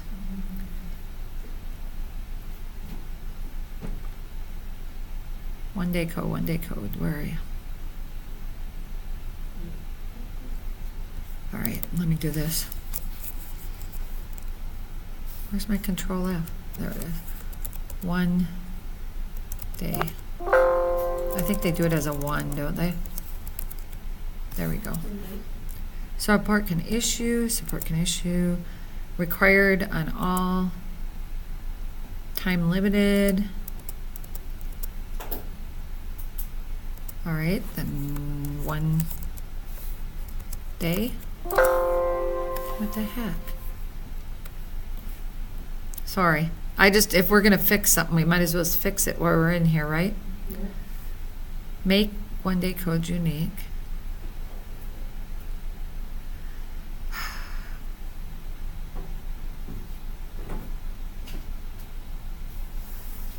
Affiliates.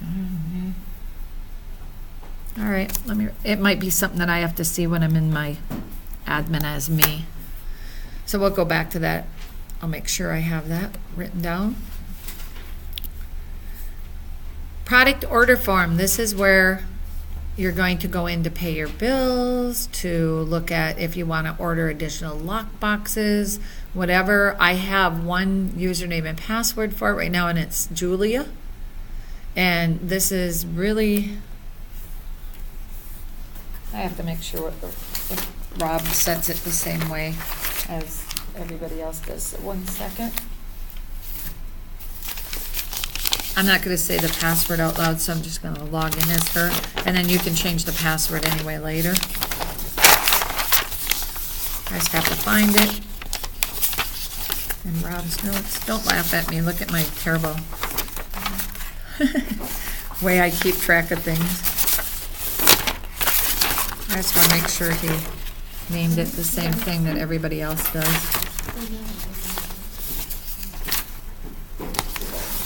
Do you guys need a break? Okay. Sure. Do you guys want to take a quick break and then we'll meet back in 10 minutes? How's that? I've been going for a long time already. We're almost done, believe it or not.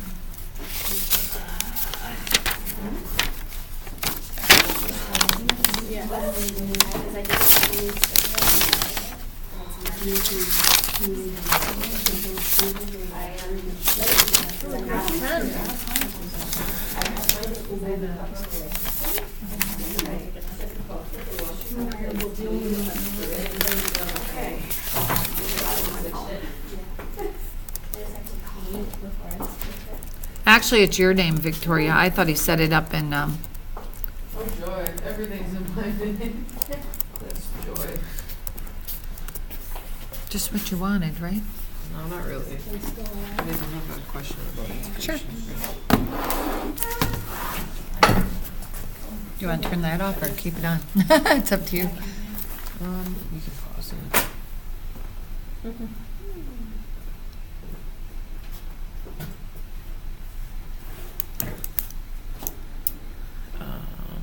It's in regards to the whole loan move situation. Mm-hmm. Because we're getting a bit confused and we're getting a lot of questions around it. Okay.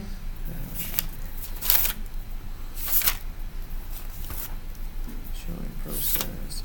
So what exactly, like, can we confirm that they're actually doing the 1 day codes for all agents? I don't know who to talk to there. Do you have a contact that we can talk to? I just call everybody under the sun. So I mean, I can try and like call them to find out what it is.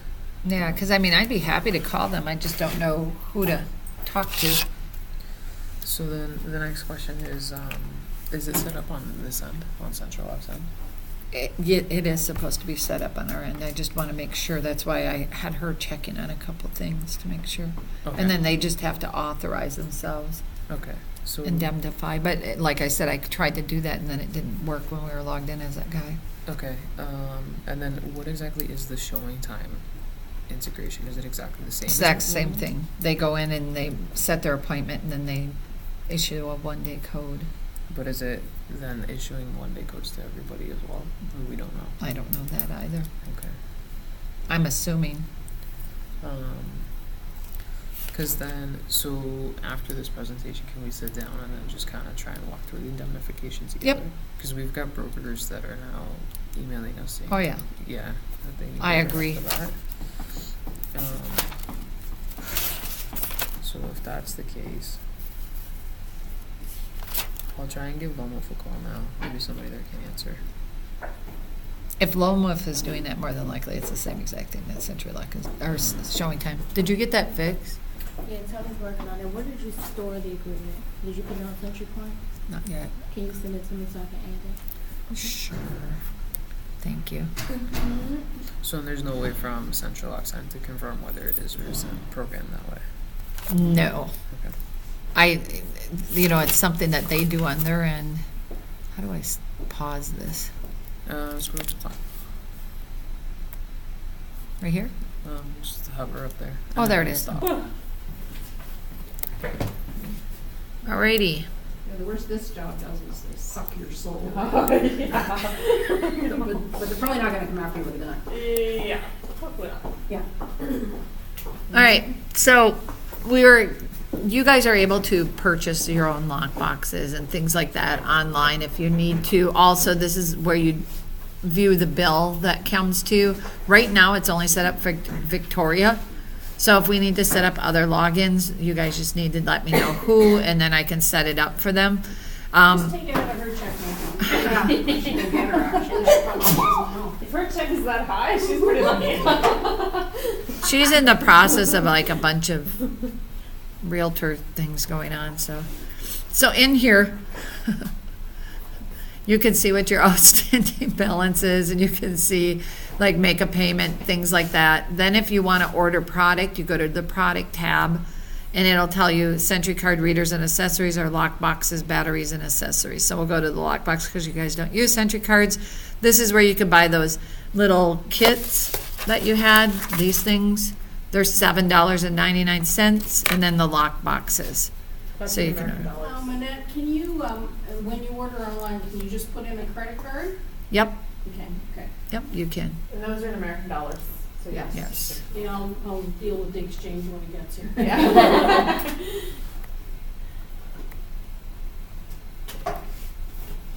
I want to go back to where I was, but I bet it's not going to let me. Oh, there we.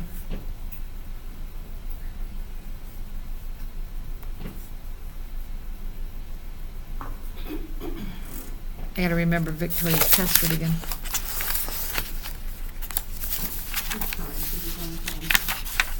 Yeah, I know, she's trying to get a hold of Lone Wolf and Showing Time.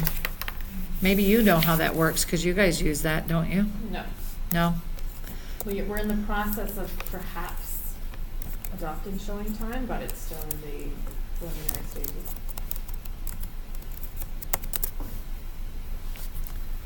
So when you guys first log in, I don't know if you noticed this when I first came in, there's association admin, there's agent. If I go in as agent Victoria, I'm not gonna get the same headers and stuff as you do as, I would only get whatever Victoria has as an agent, which she has nothing. So you don't wanna log in as that. If that ever happens, you can come up here and you can click on agent, and then it'll bring you back to that page, and you can go to your association administrator and get your administrative stuff. We're not going to talk about dynamic CBS codes because we don't need to. This is where they can check to see their My Access, and then we have a thing called live support. So if you want to talk to someone in support via the web, they can do that too. I don't know how many people use that. You guys don't need to call them. That's what I'm for, and my coworkers. So if you ever call my phone number and you get that I'm busy or I'm out of town or whatever, you press 0, and there's 7 other people just like me that can answer your questions. One of them was Kim, the tall, or the skinny girl, the little blonde skinny girl. She's one of the CRMs also, but there's 8 of us total. So we back each other up and we all know how to answer all the questions. I'm sure you've talked to some of the other people before. Yeah, there's But- a guy there that would help me out. Yeah. It's the same. A year. Nate? Maybe, yeah. Yeah. It's pretty good. Nate's all really Nate's good. really good because Nate's been there a long time. They're not Nate worked in actually. customer. They're actually good. You got a Yeah. bunch of cards in it. What? Yeah, she said she was gonna give us cards. No, Yeah. everyone but you. I'm I'm fine kicking with on that, you. Then I don't have to do anything. I'm just teasing you. I am going to give you a I'll share card. my card with you. Oh, no, honey, you keep it, it's all right. No, I don't think I've had any complaints about SentriLock. Usually when people call, they get the answers they're looking for. I know I forgot something and then Victoria talked to me and I was going to go back, so I need to just check off my list here. I've got my other cheat sheet that I'm looking at too, because I don't want to miss anything. It's really not that hard. I mean, as you can see, everything's pretty straightforward on things, but, okay, we viewed. We talked about terminating the access and on terminating the access, right? Now we got to talk about activating an access. So, do we have any new members that we wouldn't have sent an activation email to or anything I yet? just got a new guy, Jeff Newburn. So, with Jeff, new, Just like it sounds, Newburn. yep, so there he is, this is perfect. So, are we gonna give Jeff access? Should we send him an activation email to let him know? So what you would do is when you got a new member, once it's over from Matrix, you click on their name. And as you can see, he has no card, serial number, he has nothing. So we're gonna come in here and look at his cell phone did come over. So maybe it's just some people that don't have it. We'll look at that though. But his cell phone did come over. I do have a cell note, it's in Empower. Yep. So down here, under current status, you'll see it's valid, and then you'll see this checkbox, and you'll see this on yours too, you guys. So you can do something without creating a card anymore. Okay. You can actually click this box, so I'm gonna go ahead and do that, and what this does is it authorizes access to SentriSmart. This user will not have a physical Sentry card, but they will be authorized to access lockboxes with SentriSmart. Do not create a password for him, do not do a PIN. All of that he will do. You just come in here, you check that box, and then you hit Save Changes. When it does that, he was now saved. Let's go back and look at him now. We created a card for him, so now he has a card number, and if I go in and I look at him, I can't look, I gotta look at my screen. I'm like, it hesitates or something. And then if I come down here, I can see Victoria sent Jeff the activation email on March 1st at 10:06. Now, if for some reason we terminate, I don't know what happened, Victoria.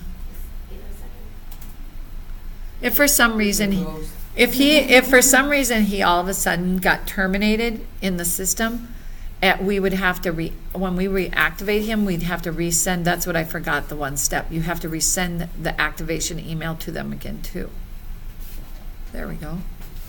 So when they don't pay their dues and they're terminated, Empower transfers over to Matrix, you have to physically go in here as well and Yep, terminate and them? no, they will terminate on here, but they will won't reactivate they will them. activate them as an agent, but they won't reactivate his card or his access. I gotta think of a better way to call it, because they don't have card. So when I reactivate, it's really, this will be the third spot I'll have to reactivate. Yeah.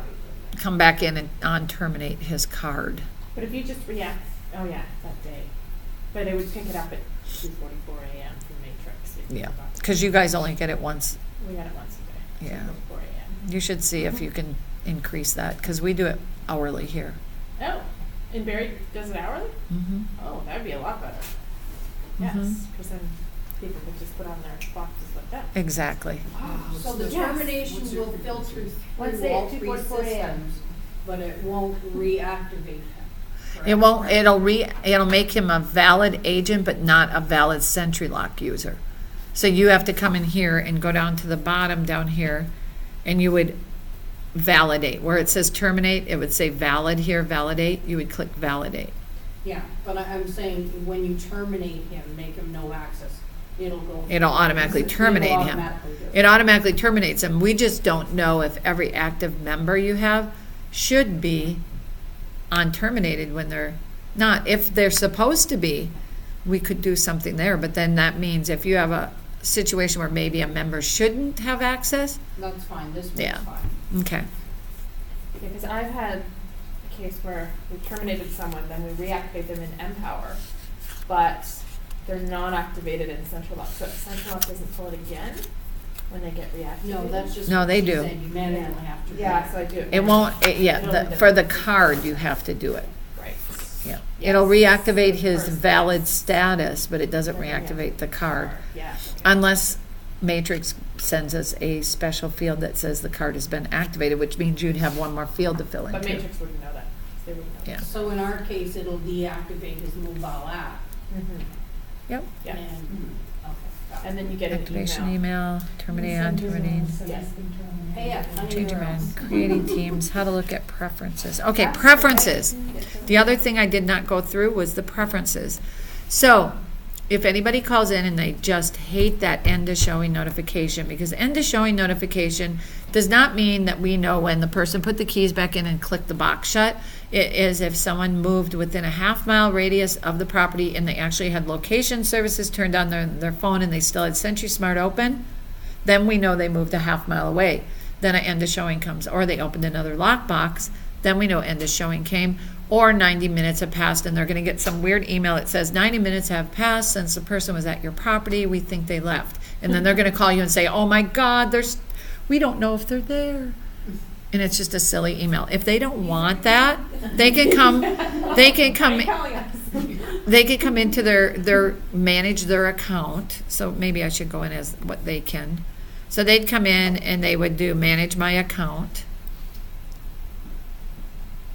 And they would click on their preferences. And in their preferences, there's different things that they can do. And one of them is receive end of showing notifications. You can turn that off. If you don't want it on, you can turn it off. Also, if they have a team member and they want them to get all their showing notifications with them and vice versa, or they want someone additional to get it, this is where they would be able to type in that person's name, not the homeowner. The homeowner is different. If you want the homeowner to get your beginning and showing ending notifications, they go to their lockbox and they'll bring up their lockbox and then they will be able to, this one's not assigned, so I can't do it. There would be a end of show or showing notification tab up here. You'd click it and then you'd be able to put it on there. I wonder if I can find a lockbox that's actually on a listing. How come I can't? This is the holiday user. Oh, there's the location. That's a property though. This is why I don't like this tab. Do you see what I mean? I'm getting all the MLS stuff, but I'm not getting the lockbox stuff, and I can't sort by both. And now I got logged out because I hit my key too many times. I gotta log in as Victoria again. Sorry. Tell me you're down the floor now. No, you're unlimited. You're unlimited. Can I just confirm one thing? Sure. So SentriLock, SentriConnect, and One Day Codes can be generated by front office staff. By front office staff, but Through the website. yep, through the website. Yep. Thank goodness, hey? Yeah. So that's where they would do their preferences. Let me see if I missed anything else. I did the search company. We did all of those.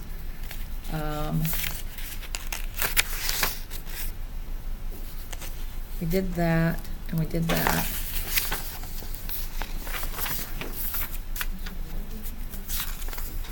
We did the shopping cart. You missed the shopping cart though, Victoria. That's okay. When you need to use it, just call me. Yeah. You need to change it though, it's your email address. And then I'll let you know what the password is. It's really secret. You need to change it. So, yeah. Oh, I won a car. What? I don't believe it. I threw mine away. I didn't even look. You didn't roll up the rim? Were you Roll up the supposed rim to? time. Yeah. Well, I'll have to go You could dig win it a out of the car. garbage. You could win a free coffee, a free donut. So, Big time in Canada when it's roll up the rim time. I'm going to be doing, like I said, a 30, 60, 90. So we are going to be able to review everything that's happening and be able to let you guys, vent your concerns and everything else during that time. And also, I'm available to be talking. Now, next week, I'm not available because I'll be I will be out in Green Bay, Wisconsin for 4 days. Well, what's the number there? I'll be trading, so you won't be able to get a hold of me, really. I'm gonna be out there ice fishing or something on Lake Michigan, I think. Yeah. So, but everybody knows that you've installed, so they're all there to help you also. And then I'm just trying to think, because Ashley and I were gonna do I was gonna take possession of one of these lock boxes as a Victoria, and then I was gonna grant her access to it using SentriConnect so that you guys could see that. Fortunately, we didn't get the thing going so you guys could see it up there, but maybe we'll be able to just stand in front of you guys and show you that. And before I forget, I'm gonna give you a card. Look, you actually get an official card. Give one to your coworker too, so that we have that. And then she's working on that other stuff. I'll forget to do this. I won't give this to you guys right now, so. Thank you. I have the old cards. They have new ones evidently. I like the old ones better anyway. Oh, and then I was gonna show you how to do the batteries. So I'm gonna use the batteries that are in here though. So let me find the whole kit. So we might as well do that, and then I have to own the lockbox first anyway. Congratulations. Yeah, I got one by desk. They gave some. Oh, yeah, I because got we a copy. rolled up all the rims on the small 28 cups. bucks. Yeah. Yeah. 28 cups you rolled We up just on sat there and 4 rolled them times. up. I won 3 times. I won twice, yeah. No car at all. No, you just won 4 times, 2 and 2. Yeah, and Victoria didn't get it. Well, my mom won $100 once. Oh, really? But they The gift pretty card, much right? take your firstborn to Yeah. get that $100. Like, you can't walk into Tim Hortons and they don't give you a gift card. You have to fill out this form and have it notarized and send it to the East Coast to their head office, and then something like that. And then but you have to fill out all this information, send it to them, and then they send you a check or something for $100. Like, you can't just go into the store. Imagine what and they get do $100 for the car. I know, right? You probably have to fly there and pick it up or something. Hang on to your cup too if you win something big Oh, apparently, yes. because if you just rip the tab off, Yeah, then they don't take it. they won't, Yes. if it's Oh, big, it's got a- Yes, big it's prize. got to fit the roof? Yeah, you had to have the half a cup to send to Yeah. get the $100. It was almost not worth it. Just get another You cup. gotta, and you gotta wonder whether, but it's gotta fit. I mean, it's CSI material. Yeah, pretty much. You gotta wonder if the $100 is It's worth worth it. it, exactly. I don't think she thought it was in the end. And I think it is, at the end, you have to spend it at Tim Hortons. It's not like Yeah. $100 to take any card. I don't know why they don't give you a gift card. Yeah, So if you win a car, you just have to leave it parked at Tim Hortons. probably. Probably. It's only for going through their drive. Yes, exactly. Too funny. Do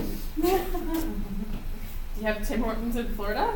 I know they have some. No, I know they have some around though now. They're getting them in the States now. Yeah, they're trying. My cousin's just got one in Belfast, in Ireland. She was over for the summer and she discovered poutine at Tim Hortons. I don't know why you'd eat it there. First poutine ever. So she came over in the summer. So she messaged me a couple weeks ago. She's like, I was so upset. I went into the Belfast Tim Hortons and there was no poutine.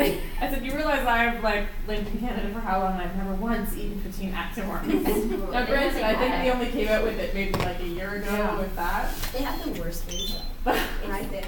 You're talking Their about- bagels are okay, and then everything else is crap. Even their bagels are not that good. Once I got Don't worry, it's Friday. We get a little wacky around here That's all right. before The I donuts are Yeah. good, but yeah, Oh, yeah. I'd way rather go to McDonald's for Every time I do this, I think Wow. about these poor realtors sitting here trying to do this. Oh my gosh. And it makes me laugh.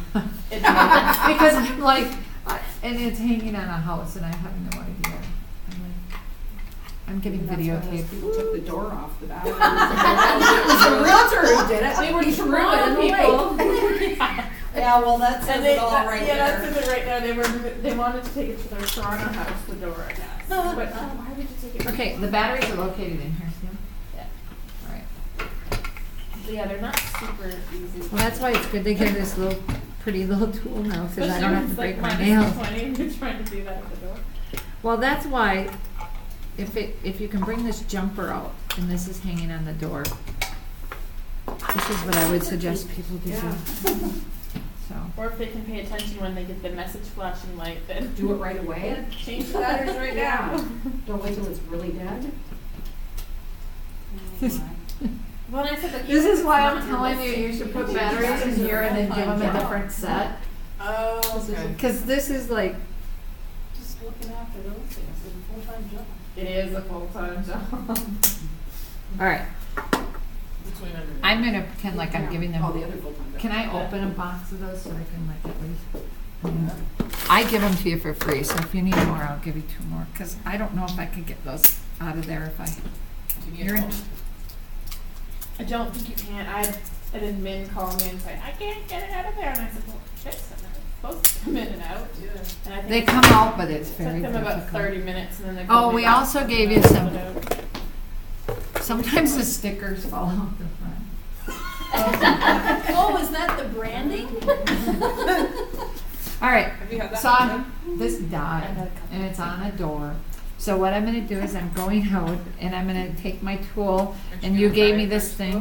What? I'd cry first. Yeah. Don't forget to call the board and complain about That's it. it. That's number what one it's thing. It's sunny, minus 20 degrees out. So this is it. Oh, I'm gonna stand up. Okay. So I'm gonna go out there, and I have to pick this off, and it just fell in the snow, and I'm like, Okay. so. And then I'm gonna go ahead, and by the way, I took the batteries completely out of this, so it's, there's no battery, there's no life, it's dead.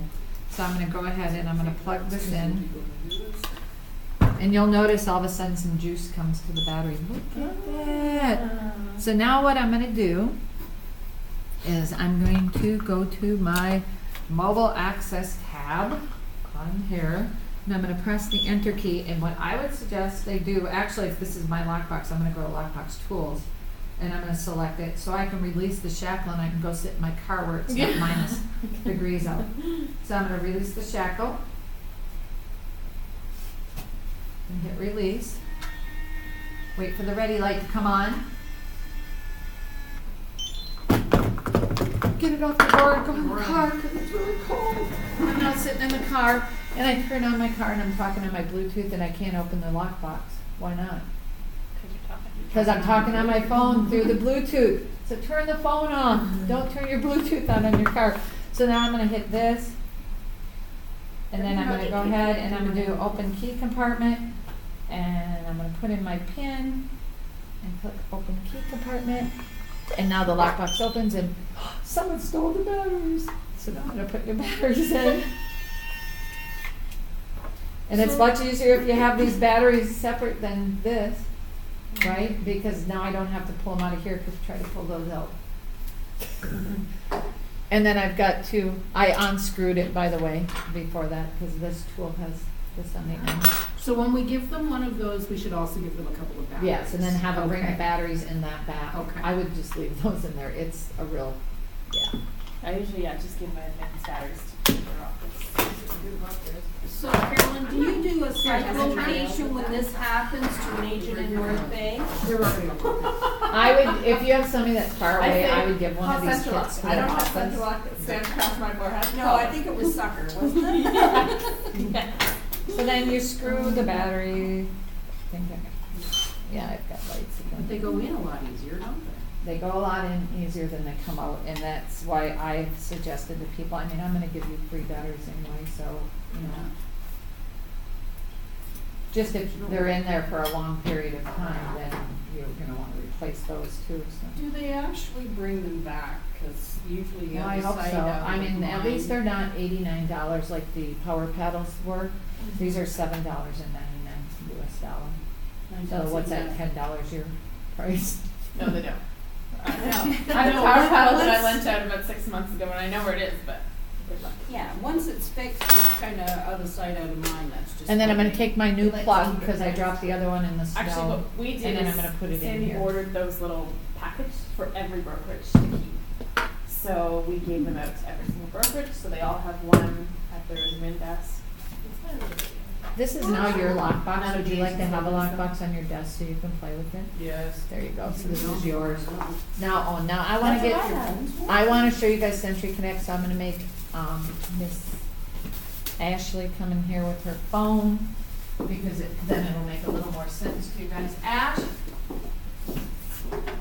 you put the app in your phone? Yeah, so I just showed you how to do it. Oh, you just go to your Facebook. I'm gonna leave these batteries in there. I don't wanna break my nail. I'm such a foo-foo. There. I took the batteries out and it actually worked. All right, you need, I am going to, and I wish I could show this on the screen, but I can't. So, I have this lockbox and I have this realtor that called in and they're from Toronto and they want to get into the property.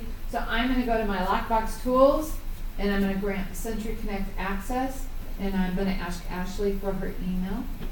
ANHUNTLEY@gmail.com.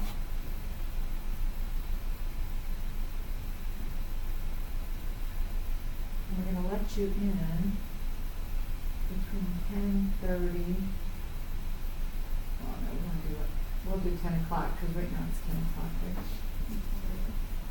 To 11:30, grant access. And I put in my PIN, and I hit grant access. So I did that, I put in her email address. Email address, not Val. You have to be able to type. And it's key. By the that's end of the gonna week. tap everything. It don't work. It don't work. Return, grant access. It's gonna ask me for the PIN, and I'm gonna grant access, and it's gonna go out and it says, you successfully granted access to anhuntley@gmail. So, I'm gonna, before you go in, Okay. I wanna show that I can go online now, and I can go over to Sentry Connect. And I can see that Victoria gave Ann Huntley access today from 10 to 11:30, and it's granted. So, now you can do your And thing. before I access, if you changed your mind or wanted to cancel, she can also go in and revoke the access before I actually go in. She can terminate her. Now, if I wanted to revoke it, I can click on Ashley's name, right? Oh, no, No, you have to know. sorry. Whoops. The agent will have to revoke it. I am the agent. Are you logged in as Victoria? Mm-hmm. In the app, you can revoke it, not on the website, through the app. Oh, I would have to do it through the app. I know you can do it through the website, too. It was the lockbox. Let me look at the lockbox. Hold on. Properties. Darn lockbox. 170257. This is a nice field, too. It's called All Fields Above the Line. And now I can find it. And if I come in here, I still can't do it. It must be only available on the online then for them to, the actual owner of the lockbox to be able to revoke it on here. All right, you do your Where's thing. the lockbox that I have access? It's right here. So, since I requested access, she granted access, I just opened the Sentry Connect app, and in my message center, it gives me notice that Victoria granted me access to this lockbox from 10 to 11:30. So, all I have to do is press the enter key on this lockbox and put in my PIN. Let me see if I can remember it. And then it opens right up for me. And then I'll have access all the way up until 11:30 until access is So she can open it up and back and up for that whole time as many times she wants. And then she'll receive a notification shortly saying that I just entered the property, and that'll be the. There's a message down here and it says, I granted SentriConnect, and then it shows the beginning of the showing. That should have. Can you go run down the road about half a mile so we stay? So technically, if you can open the box again and put the key right back if you Yeah. wanted, and then, but you can stay in the house as long as you want, obviously. Well, Like she can that. stay in it until 11:30. After 11:30, she's not able to open the Open the lock, lockbox but in. Puts the keys No, back, but- yeah. What if it's But like if you've already put the keys back. She can leave it open too. The thing that I warned everybody about, and I did this in most of the training, sometimes I forget. If they leave the lockbox open, sometimes the pins retract and they can't close it. If they do that, they have to reopen the lockbox again. So I told them that the best practice was that when they go in the property, even if they take the keys with them, close the lockbox, because if someone comes in a back-to-back showing with them, they're required to open that lockbox then before you transfer the keys to them. Because now we know they've been in there too. So I said, best practice would be to close it. I said, plus a lot of times if it's the clamshell's left open and you have an outside door, it's gonna be banging against that door and you don't want it banging on there either. They're like, I can open this lockbox at any time? Yes, you can, but you still have to use the rules and regulations of the MLS and the association and the lockbox policy. That's where they were getting it. Well, it's the same as before with mechanical. If they had a code, they could Yes. technically go up and. Except now, the listing agent's gonna know you went back in. That's the Exactly, whole so point, now there's right? more security. nothing really? Can you think of anything else? Oh, and also in here, Victoria can see all her We have a notifications too. So are we able to see, like, currently has any, like agent assigned it to a listing? Can we do that? You can run a lockbox report to see that. The report was really weird. Let's look at it. It'll probably be next week, we'll see if I hear it. Oh, it also is a search screen. So if I searched in properties on your lockbox, that's what I'm gonna get in my report. Okay. So if I wanna say I wanna see all the lockboxes from so-and-so, I can then run that report and that's all I'm going to get. But now I'm gonna clear that report, so I'm gonna come over to reports now, and then I'll run the report again. Oh my gosh.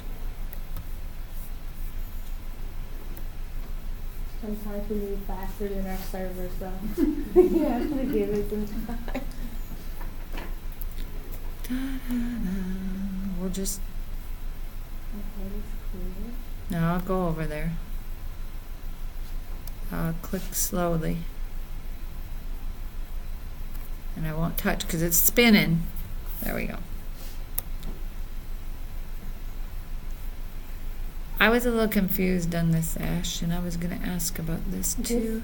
Because if you see, If you just it wanna doesn't see- show all the lock boxes though either, does it? Right, if you just wanna see which ones have been assigned a property, just filter it. So I can go to location. Yeah. There we go. So you do have some. So I'm going to take out the ones that aren't. Yeah. And then I'm going to say unassigned, and then now I can see which ones are actually out there. So you can see people have put them out there. We have, oh, I want a field that actually has something in it, so I'll come over here. You have a lot of people. Well, Yeah, that's fine.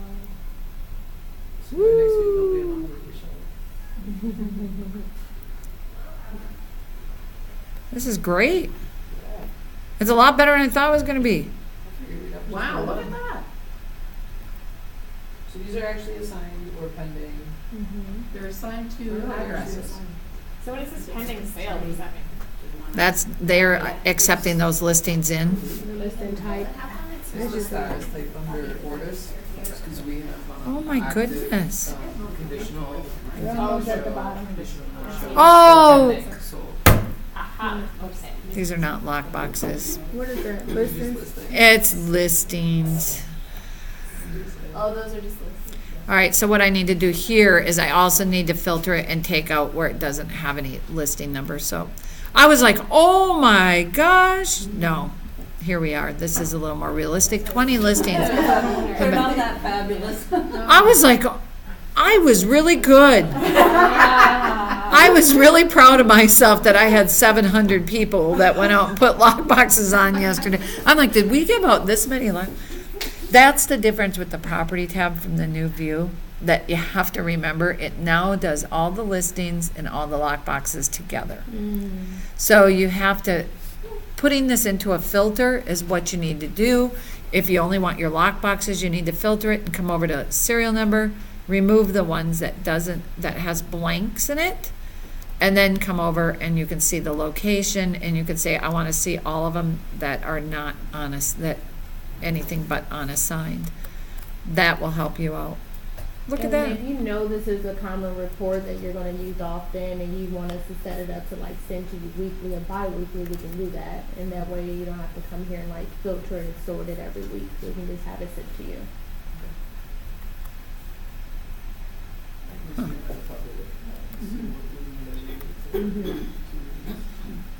Well, there's you have yours assigned, so really there's 19.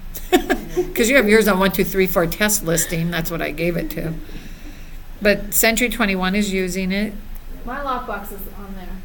How come they get to see my lockbox? Is Larry's using it? Is Larry on your board as well? Yep.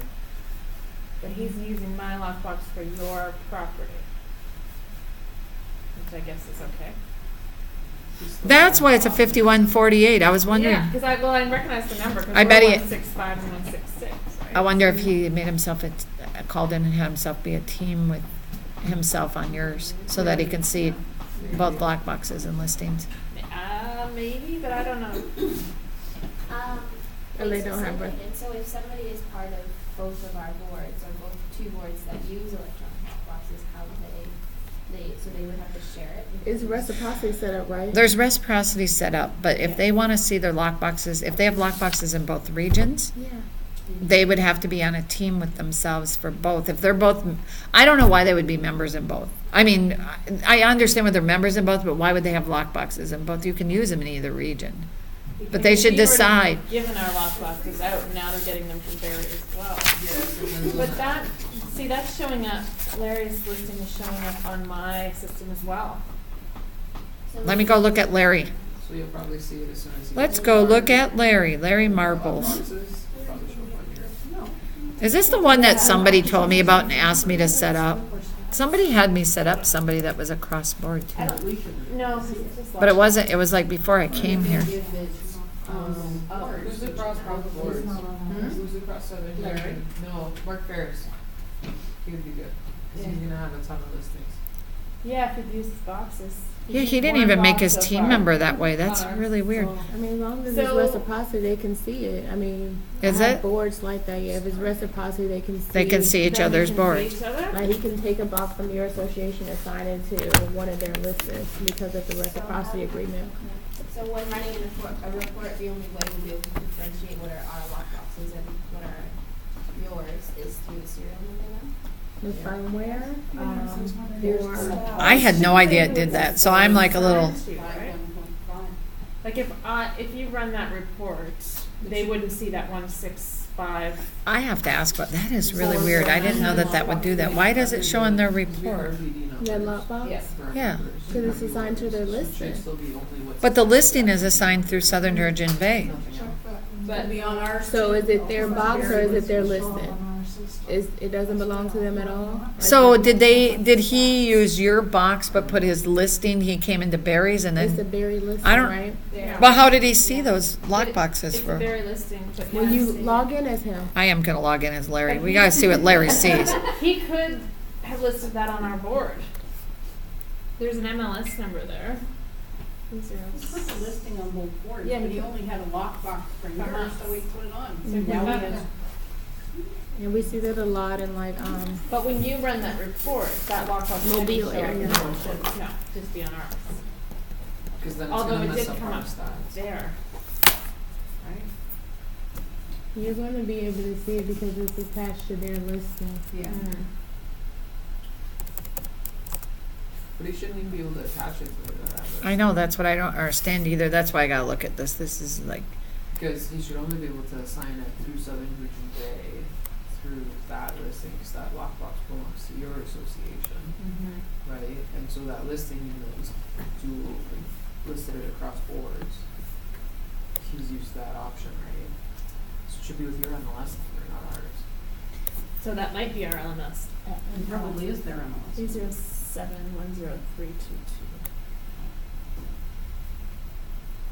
It's just we need to have that clean so we can do our stats properly. Do the lockboxes look exactly the same for each work? Well then, how are they gonna Well, they know? will. Hmm? They will. The serial number. See, it doesn't show up in his lockbox inventory, so why is it showing up in theirs? So he can't see it. Go to his Because lockbox that'll be on page. my inventory. Go to Oh, properties? Yeah. Does he have two? You remember the serial number? Yeah. The Central Lock, So does. 3071032. Do you have the serial number of that lockbox? that'll all end up. 165. 4099. You're not gonna be putting it in That's December. That means really December. That's what I'm gonna say. It's probably gonna be here. That's not my list. It's more realistic. Why did those show up? Put matches. Did you search by serial number matches that? Yeah, that's not my listing. That's your listing. With my box. That doesn't make sense. That doesn't even work. Listed it. You can't pull it up. So, but it's listed by Den Den Delant? Delant. Yeah, we'll have to. Oh, okay. It comes, because we're under broker of records, so it comes up under Larry, right. but it's listed by Den, who would also be on both boards. It's listed That by makes no Dan. sense. Can you look up Dan? Dan? Yeah, because it's not. Den, The other- DEN. Is that the listing agent's name? Yeah. See if he has a team. And look at him on Barry, not on Southern Georgian Bay? Yeah. Mm-hmm. And how'd you spell it again? D? DEN. Delant. Is that him There right it there? is. Yeah. He's terminated here. Card status was terminated. Yep. His card status terminated because he never activated his account here. So how do you list that box? I have no idea. That's why I'm like, I don't know why that's showing in there. That should not be.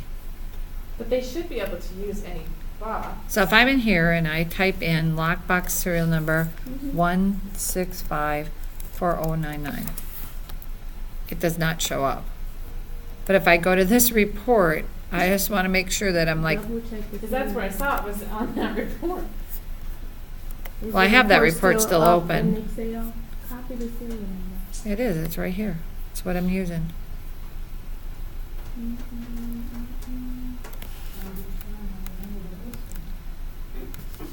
Here's the MLS number. It shows the listing agent.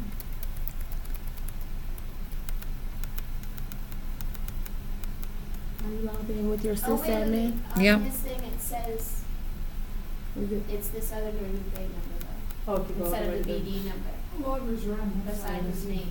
So that would be a way to filter it, right? We would just remove anybody from our report with not, with no That's BD not- number. That's not our number though. That's the serial number. Can you copy it and paste it? Sure. The SGX. And you're under your sysadmin? Yep. 49 loggers around. Well, he doesn't have to enter board. Okay. I'm logged in as myself under Barry's So that's sysadmin. how we can do Okay. it. Where do you want me to go?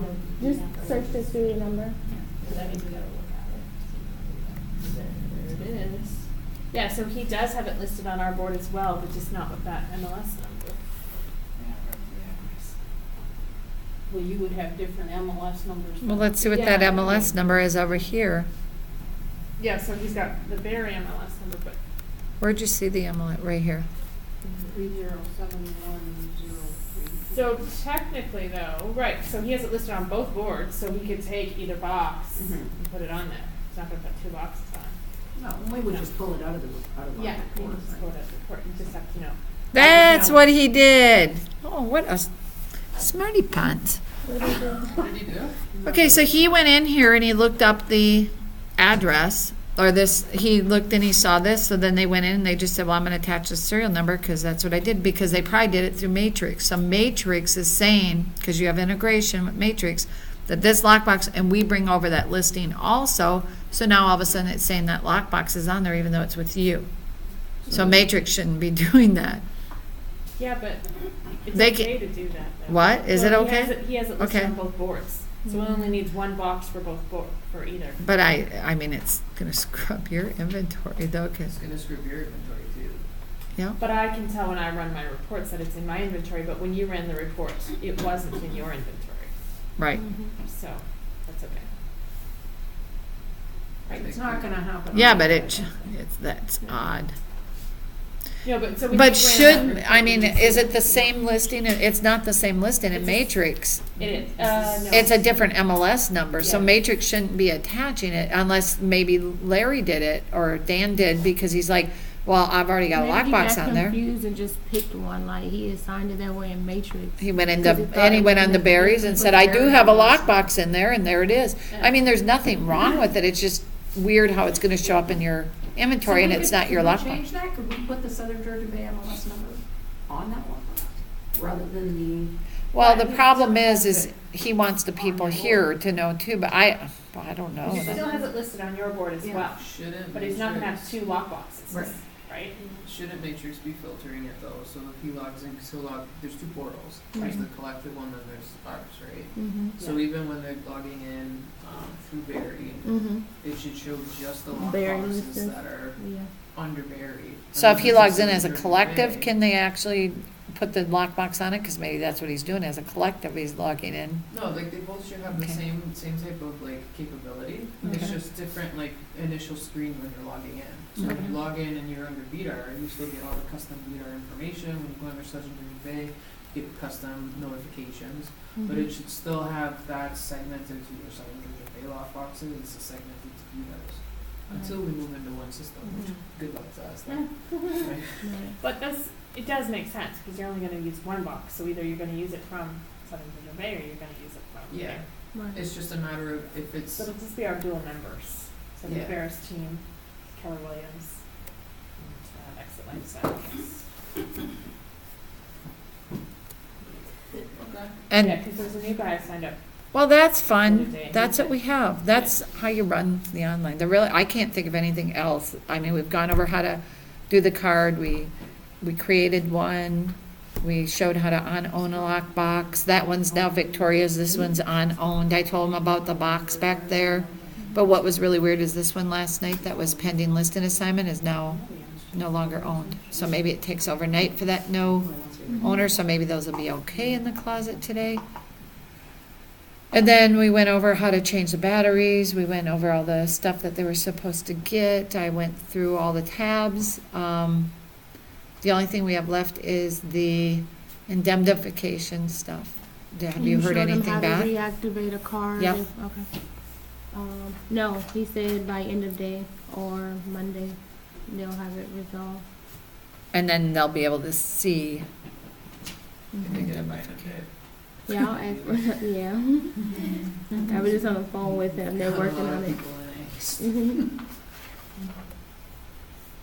Yeah. So what's the process for once it's there? Once it's there, your brokers, well, do you want your brokers logging in to authorize Longwood for showtime, or are you guys? We'll have to handle them. So Okay. like, say if we log in for an example. Can it's- you log in under another association Yeah. to just show them? You do. Okay. Broker no, you don't. Branford does. Let me find a Branford agent. I think Kitchener does too.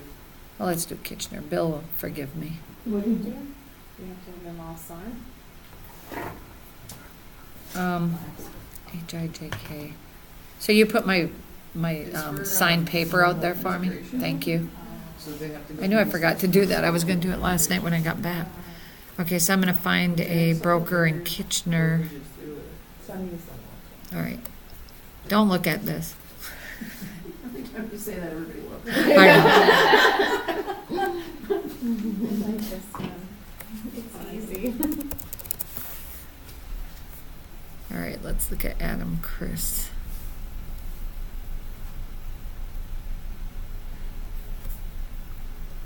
So what she's doing, she's just going out to get the broker's credentials, but the broker would just sign in with their credentials, or you guys can look up the broker's credentials to sign in, ask them to do this. Is there paperwork they still have to sign? Or once we've signed the forms, you've signed the forms, then they can go in if they want Yeah, you do it for them, it's nothing that they need to sign. So, you guys can take care of it all, or have them do it.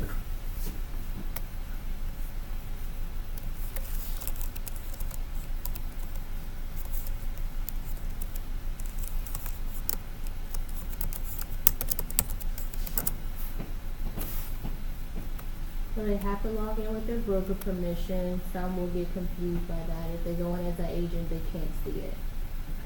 Then there'll be this on the side, Mm-hmm. and we'll click on it. Just go back, you may have, sometimes it gives me that. Try it again. I think Try, they broke um, everybody. Try Explorer. No, yeah, try a different browser, just opening up a new browser. I would go into Explorer. I get that a lot at home, Do you? yes. And I've reported so many times. Well, maybe theirs really isn't broken then. If this works, then we'll go try the other. All right, let's see, KW. And, you see. No. It's weird that his agent comes up before his broker, isn't it? Yeah, it should be broken. This chair doesn't recline, what's wrong with it? So it's not only you, evidently. But their brokers can't see the tab at all, right? No, I think it showed up just recently. Yeah. We could see it now. It just says we're not authorized. I thought you did something because all of a sudden you could see it.